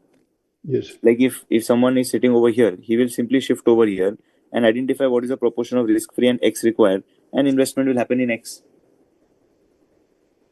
And as investors are going to invest in X and the risk-free security, if the investors are going to invest in X and risk-free security, can you tell me what's going to happen to these securities, A, B, C, E, and F? What's going to happen to these securities? What's going to happen to these securities?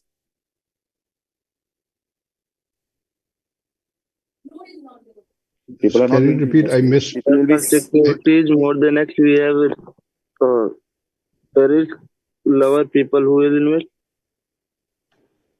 No, we are not including risk lover at all. We are saying that there is no risk lover, risk neutral in the market. All are risk averse. So any investor who identifies this capital allocation line will definitely sell his or her security and shift to combination of X and RF, right? So what is going to happen to the prices of A? Prices of A, B, C, E, and F? They will increase. Increase or decrease? No, okay, they will decrease, yes. Because people will sell them, right? These Yes, securities will be sold. And as these securities are sold, so we'll say A, B, C, E, F will be sold. And if they are sold, the prices will come down. reduce. And as the Yes. prices reduce, can I say expected return rises?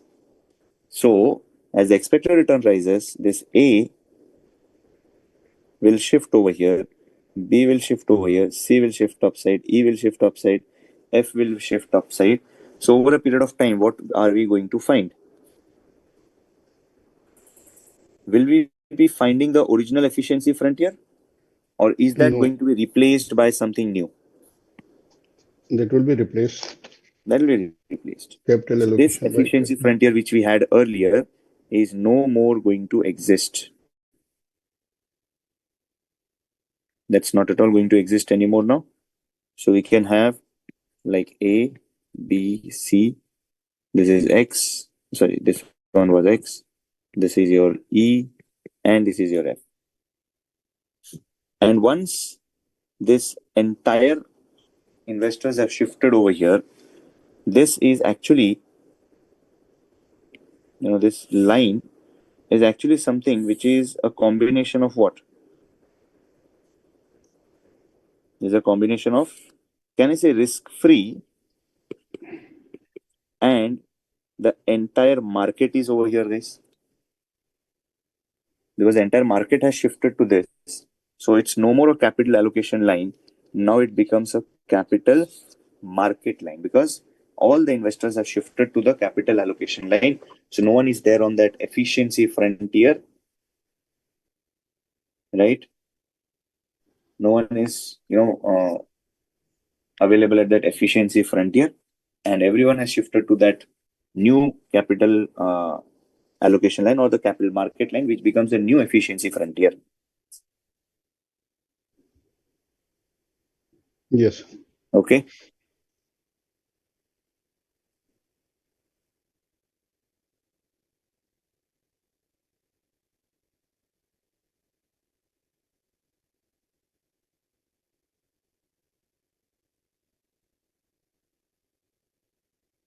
Okay. So this efficiency frontier is a combination of risk-free security and the market return which we have, right? So entire market has shifted over here. So this particular line is a combination of RM and RF, which is a market return and the risk return. Okay. So now let's talk about characteristic of this capital market line. Okay.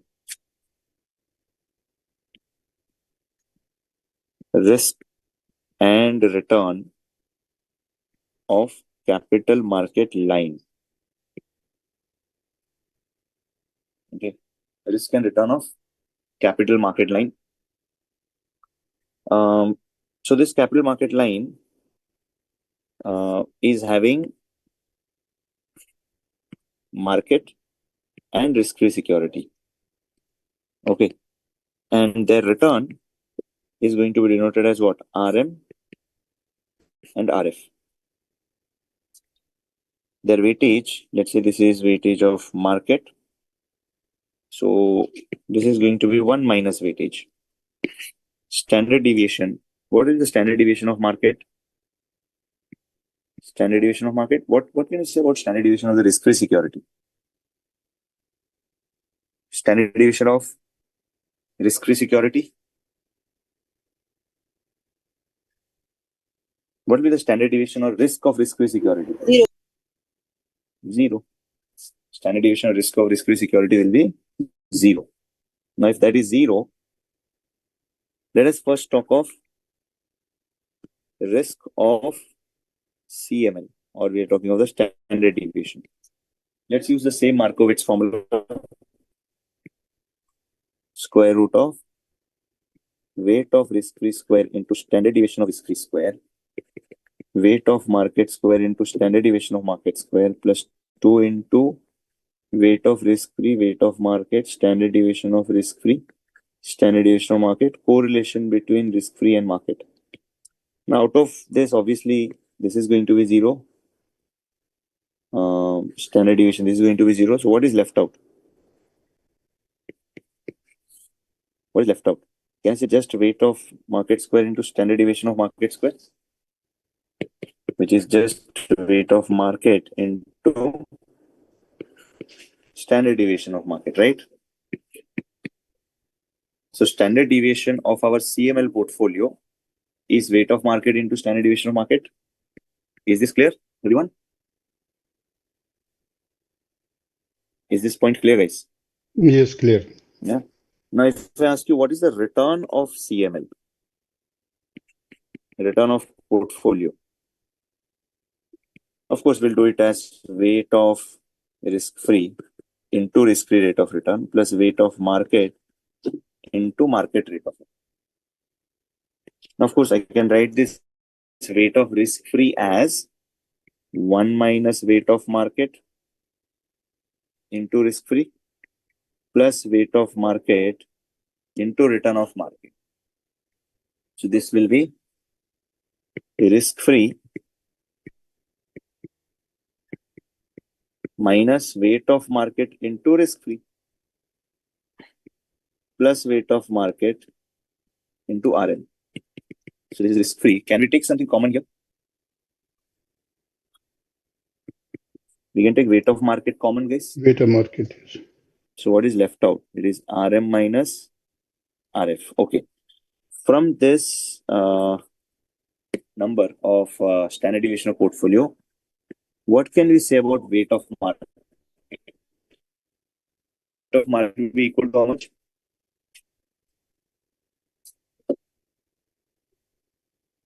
What will be the weight of market equal to? Can you rearrange it?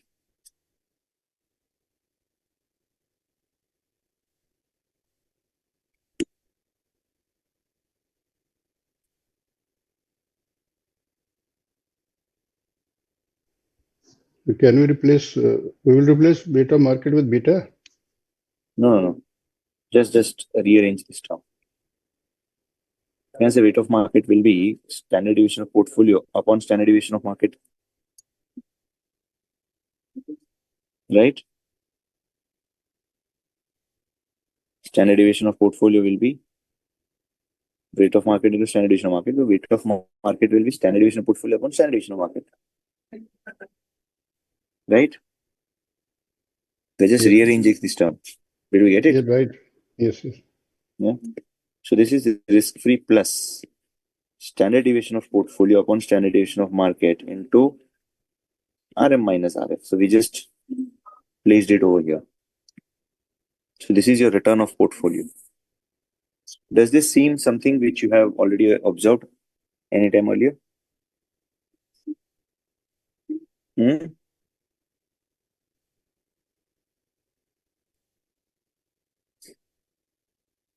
Yes, capital asset pricing model, CAPM. Capital asset pricing model. So do you think that this is beta? Yes. This seems to be beta, but this is not beta, guys. This is just the capital market line equation. The beta which you are thinking of, that is something different, right? We'll come to that in today's session later on. But this is definitely not beta, guys. This is not beta. This is, CML or capital market line equation, wherein the logic of this equation is pretty simple. RM minus RF. What is this? This is the risk premium of the Yes. market. Market premium, yes. You divide RM minus RF with standard deviation of market. So what do you get? You divide RM minus RF with standard deviation of market. What do you get? Can I say it is the risk premium for every unit of market risk? Risk premium of market for every unit of market risk. Correct, guys? Yes or no? Yeah. This is risk premium of market for every unit of market risk. For example, let's say risk free is 6%. Market rate of return is 10%. Standard deviation of market is, let's say, 20%. So when you do RM minus RF, this is the market risk premium, which is 4%. Yes. Now you do RM minus RF divided by standard deviation of market, which is 4% divided by 20%. So this comes 20%. out to be what? 0.2? No, Yes. this is 0.2.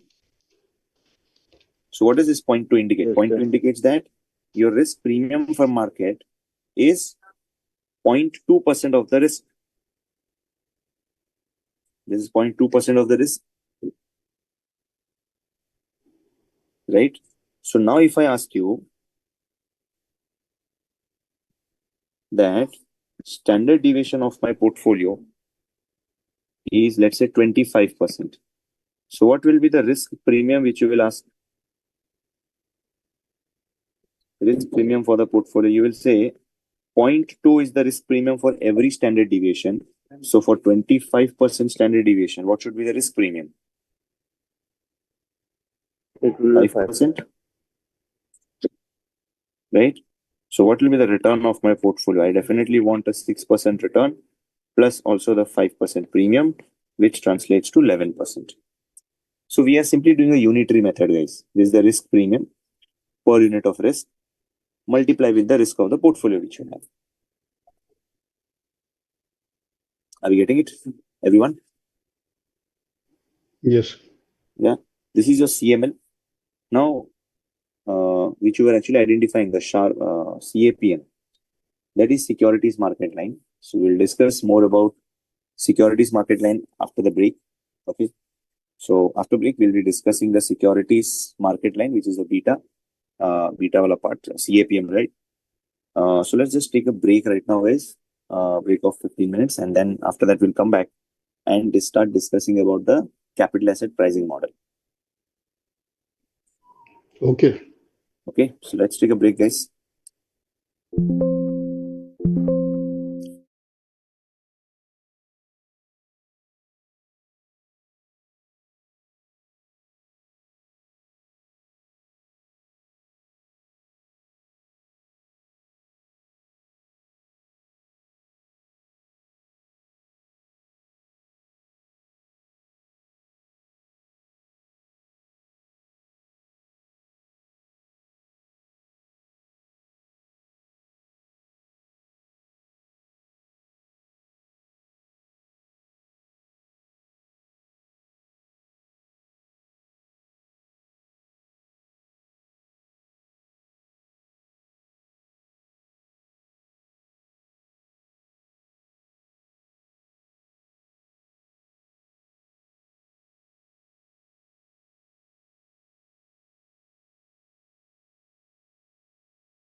we have reached up to capital market line.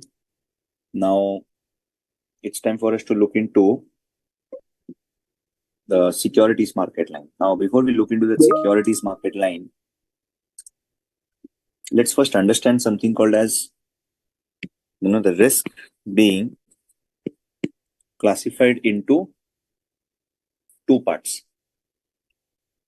One is called to be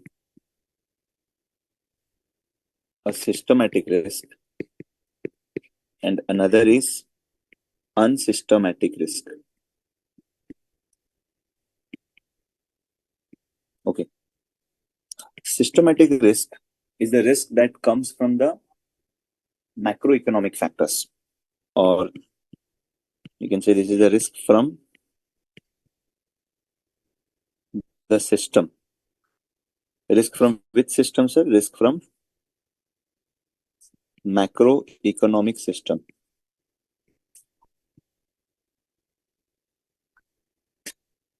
Right? Basically, risk from inflation, GDP numbers, forex reserves, unemployment, right? So all those aspects are the sources of the systematic risk. Got it? Yes. Right? And what is unsystematic risk then? Unsystematic risk is risk from firm specific factors, like something going wrong with the company, something going wrong with the management, right? Anything and everything that arises from the typical company source, that's coming from only from the company, right? That's your unsystematic risk. That's your unsystematic risk. Any risk that comes from the firm specific. Now, if we have to minimize the risk, which risk can you eliminate or which risk can you reduce? Unsystematic risk. Unsystematic risk can be reduced. How can we reduce the unsystematic risk, guys? Because these are internal to the entity and they have control over this risk. No, they have control over it, but as an investor, as a shareholder, how can I reduce the unsystematic risk? The only way to do that, is to invest in multiple securities. The only way to do that is invest in multiple securities. Like, if I say number of securities, as the number of securities increases, what will you find to be happening to your portfolio risk?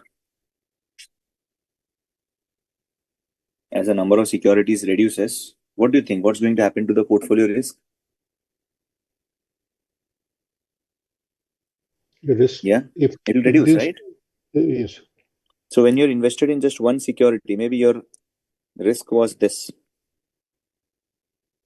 When you added one more security into your portfolio, or rather when you keep on adding securities into your portfolio, the risk is going to reduce,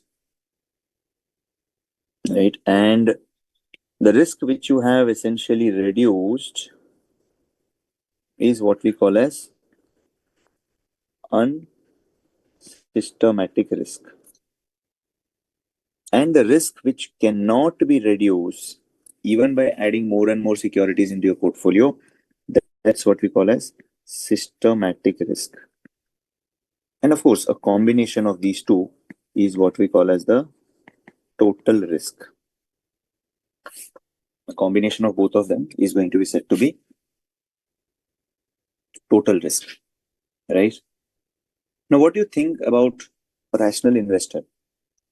Will the rational investor be investing in just one security or maybe a portfolio of securities? A portfolio of securities. Why? To reduce the risk. Reduce the risk. Obviously, a rational investor will definitely be creating a portfolio such that the risk is reduced, the risk is minimized. And to minimize the risk, the only way is to add more and more securities.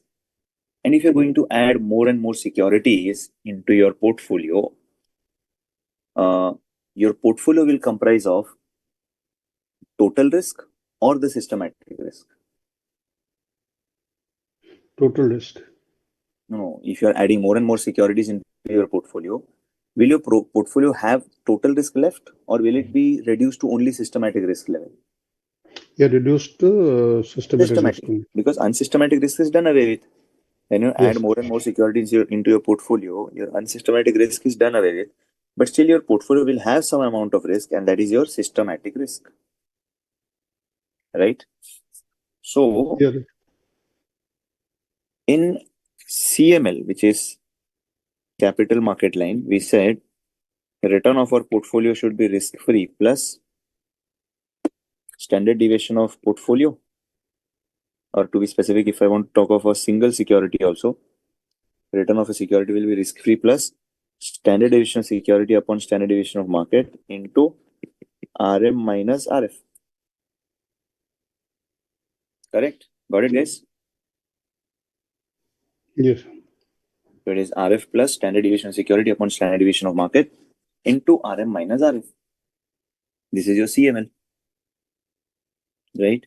And here you were asking the risk premium for total risk. But now in CAPM, or what we also call as the securities market line, risk premium will be offered only for systematic risk. Why? As rational investor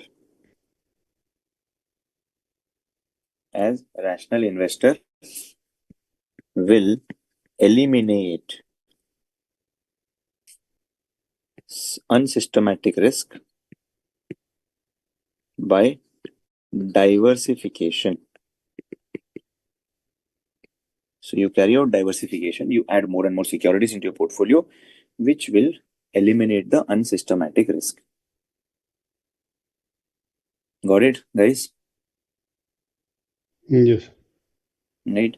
So, will you be getting compensated for the total risk? So, for example, let's say risk-free is 6%, return of market is 10%, standard deviation of market is 20%, and standard deviation of your security is 25%. So, RM minus RF, which is the market risk premium, RM minus RF, which is a market risk premium, which is 10% minus 6%, that is 4%, right? So this is the market risk premium. And if you want total risk premium,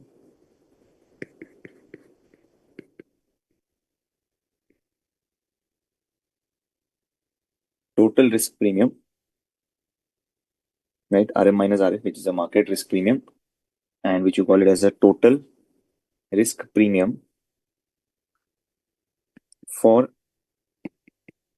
investor. Investor will definitely say that this is the 4% premium for 20% risk. So for 25% risk, what will be the premium? So for 25% risk, what's going to be the premium? 5%, right? Because 4% is the risk premium that you're getting. 4% is the risk premium you're getting. 4% is the risk premium you're getting for 20%. So for 25%, you're going to get 5%. So essentially what we did over here was RM minus RF upon standard deviation of market, and into you did standard deviation of security. So when you ask a 5% risk premium, you're asking 5% risk premium for the total risk. Correct? Yeah. Yeah? Yes. Just a minute, guys.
Okay.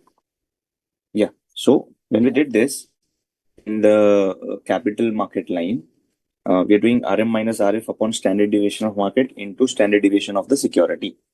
RM minus RF upon standard deviation of market into standard deviation of the security.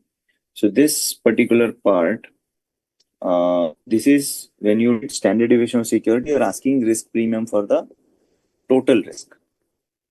If I want to say that there is a correlation between security and market, which is 0.6.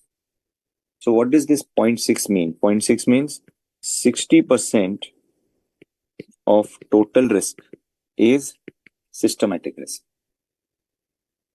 Okay. So should you be getting this 5% full risk premium, or should it be adjusted for 60% portion only? Can you ask for this 5% full risk premium, guys? No, sir. Because this is Then for the it will total be risk. only But for the you say systematic that risk. you are. So in that, you can say 60% if it is systematic. So in this 5% also, 60% of the premium should be systematic risk. So what should be the systematic risk premium? Can I say it will be 5% into 0.6, which is 3%? Or to be specific, this 5% was RM minus RF upon standard deviation of market into standard deviation of security into correlation. So this means it is RM minus RF into standard deviation of security upon standard deviation of market into correlation between security and market. And this is exactly what we call as beta. So as per CAPM, the required return is what? RF plus beta into RM minus RF.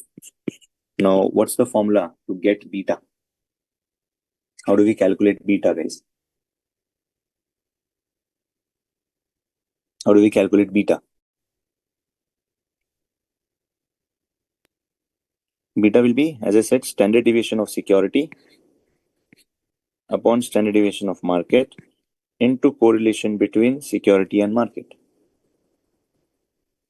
Or some other formula for beta is covariance between security and market upon variance of market. Okay, covariance of security and market upon variance of market. That's your beta formula. Okay. This essentially can be also said to be, summation of S minus S bar into M minus M bar upon summation of M minus M bar square. And when we have when we simplify this, when we expand this, this becomes N summation S minus summation S into summation M upon N summation M square minus summation M the whole square.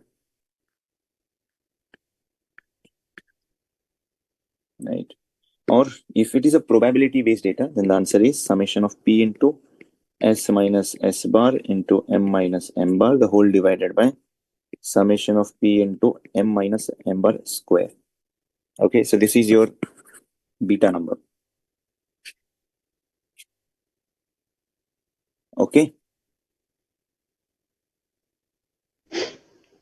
Okay.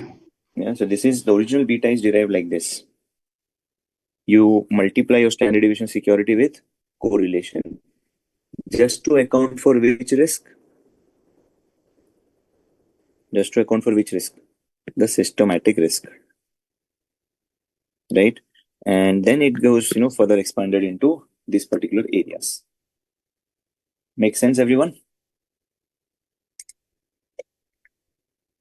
Yes, sir. Yeah. Correct. So if I give you like covariance, variance, or standard deviation, you should be able to get this particular numbers, right? So let's just try to do certain MCQs now. Okay. Let me just share some MCQs with you.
Just give me a moment, guys. I'll share the MCQ question file with you.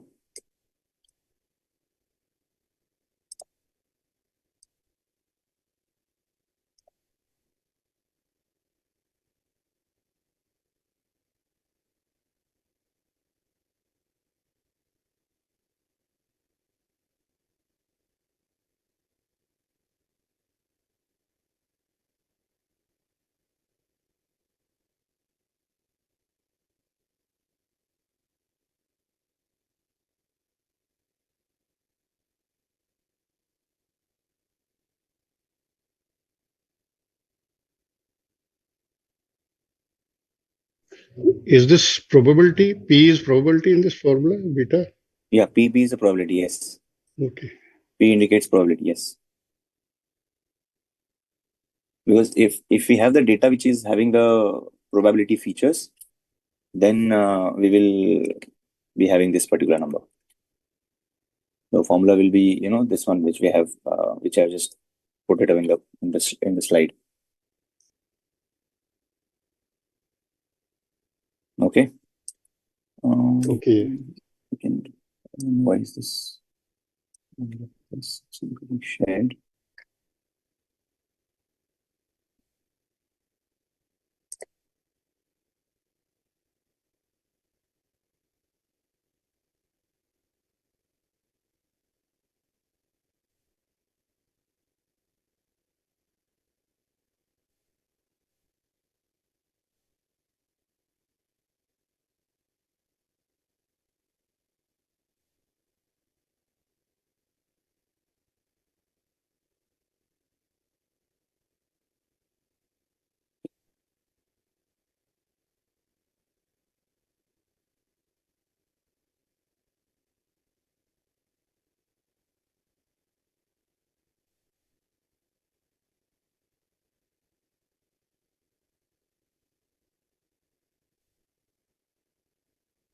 Okay. Now we can start with the MCQ. Let me just share it.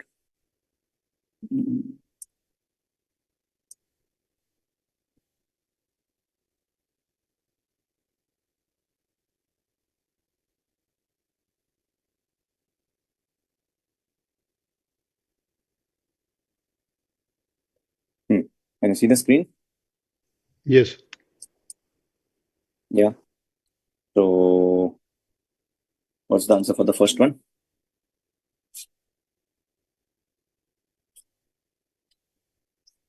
The slope of capital market line.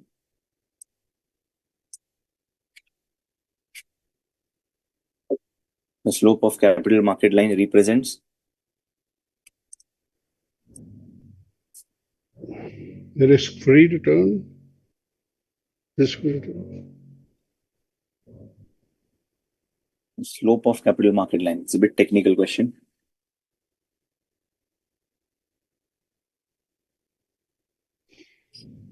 The market price of the risk. Market price of the risk. Now, why is it so? Let me just Sir, beta. show it to you. Wait. It's per unit risk reward वाला ना sir. Capital market line. What was the formula for capital market line? RF plus standard deviation of security upon standard deviation of market into RM minus RF, right? Yes. Right. Okay. So I hope you know equation is what? Y is equal to mx plus c, right? Where m is the slope. Right. So if I just write here that y is equal to risk-free is a constant term plus the standard deviation of security. So basically, if I want a return of security, it will depend on standard deviation of security. This is your x, this is y. What is left out is RM minus RF upon standard deviation of market. This is essentially the slope. So this is y equal to mx plus c. So this is the slope, and this slope is what? Market price of the risk. This is the market risk, and this is the risk premium which we have. So this is definitely indicating the market price of the market risk, basically. So the correct option over here will be option B, guys. Because it is a market price of the risk or the risk premium that you have for the risk that you're undertaking in the market. Clear? Yeah, clear. Yeah. Okay. Try out the second one.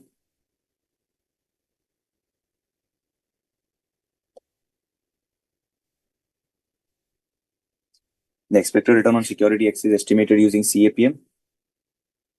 The risk-free rate is 6%. Expected return on market portfolio is 14. Beta is 1.25. The required return on security can be calculated easily. What's the answer? Yes, 16%. 16%. 6% plus 1.25 into 14. 14 minus 6. 14 minus 6. 14 minus 6. Yes, 14 minus 6%. It comes to 16%. Perfect. Okay, then next question. In Markowitz portfolio theory, efficiency frontier, the efficient frontier consists of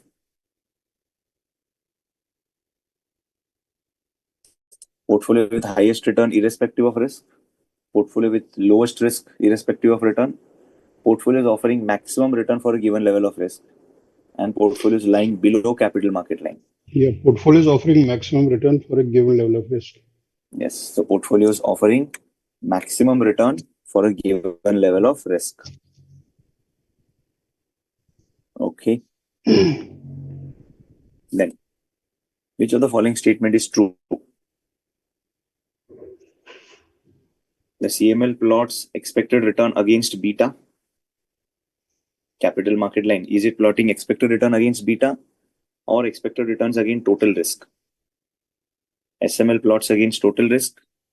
CML applies to all individual securities, or maybe SML applies to all individual securities and well-diversified portfolio. Which of this is true? CML, the capital market line, there was nothing about beta. So obviously first one is incorrect. SML against, SML is the CAPM that we have discussed. Now, CAPM, in that you don't have standard deviation, but there we have beta. So of course the second option is also incorrect. The CML applies to all individual securities. No. Capital market line, does it apply to all individual securities? Seems to be true. No? C or D, which of these is a more accurate one? I think D is the accurate one. SML applies to all individual securities as well as well-diversified portfolio. Yes, because when you're having a well-diversified portfolio, you will be having the systematic risk only, and therefore SML is more accurate, whereas CML takes into account only the standard deviation, which is the total risk. You will not be facing the total risk when you have a well-diversified portfolio. Okay, so SML applies to individual securities as well as well-diversified portfolio. This is something which is more accurate. Is C is also accurate? C is applies to individual securities, all individual securities, yes. But if you have a portfolio of 2 or 3 securities, there also CML is going to apply. Because if it is not well diversified, the systematic risk is not coming to play. It's the total risk, more of total risk that you play. So D is going to be the more accurate one. Right? Because of both aspects, individual securities as well as well diversified. Okay. Then answer this. Securities having expected return of 18%. Beta is given, risk is given, market return is given. So what is the required return here? Required return is what? 8% 16.4. 1.2. 1.20. 15 minus 8. 15 minus 8. Yes, 7. 16.4%. This is 16.4, whereas the expected return, the return that you're likely to get from the security is 18%. So which means you're likely to get 18%, whereas your requirement is 16.4. Underpriced. So are you going to buy this security or no? Yes. Are we going to buy this security? Yes. So if you're going to buy this security, it is underpriced. Underpriced. Okay. Fine. So with that, we are at the end of our today's session. If you guys have any queries, you can address that.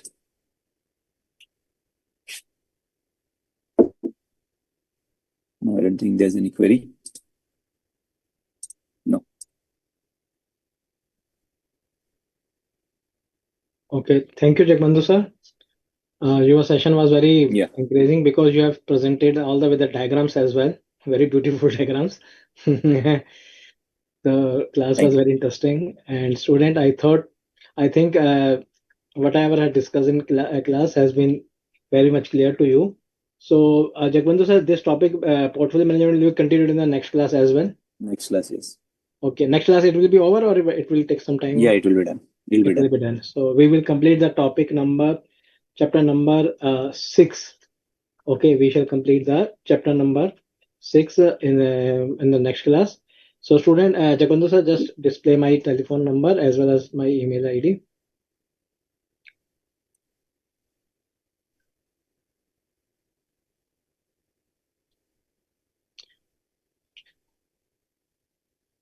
Yes.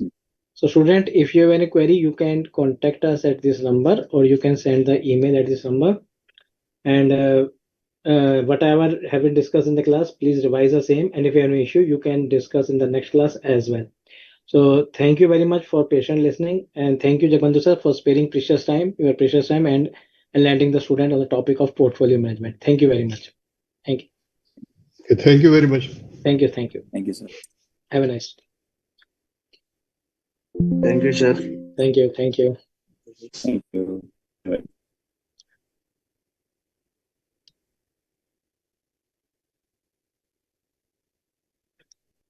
Yes.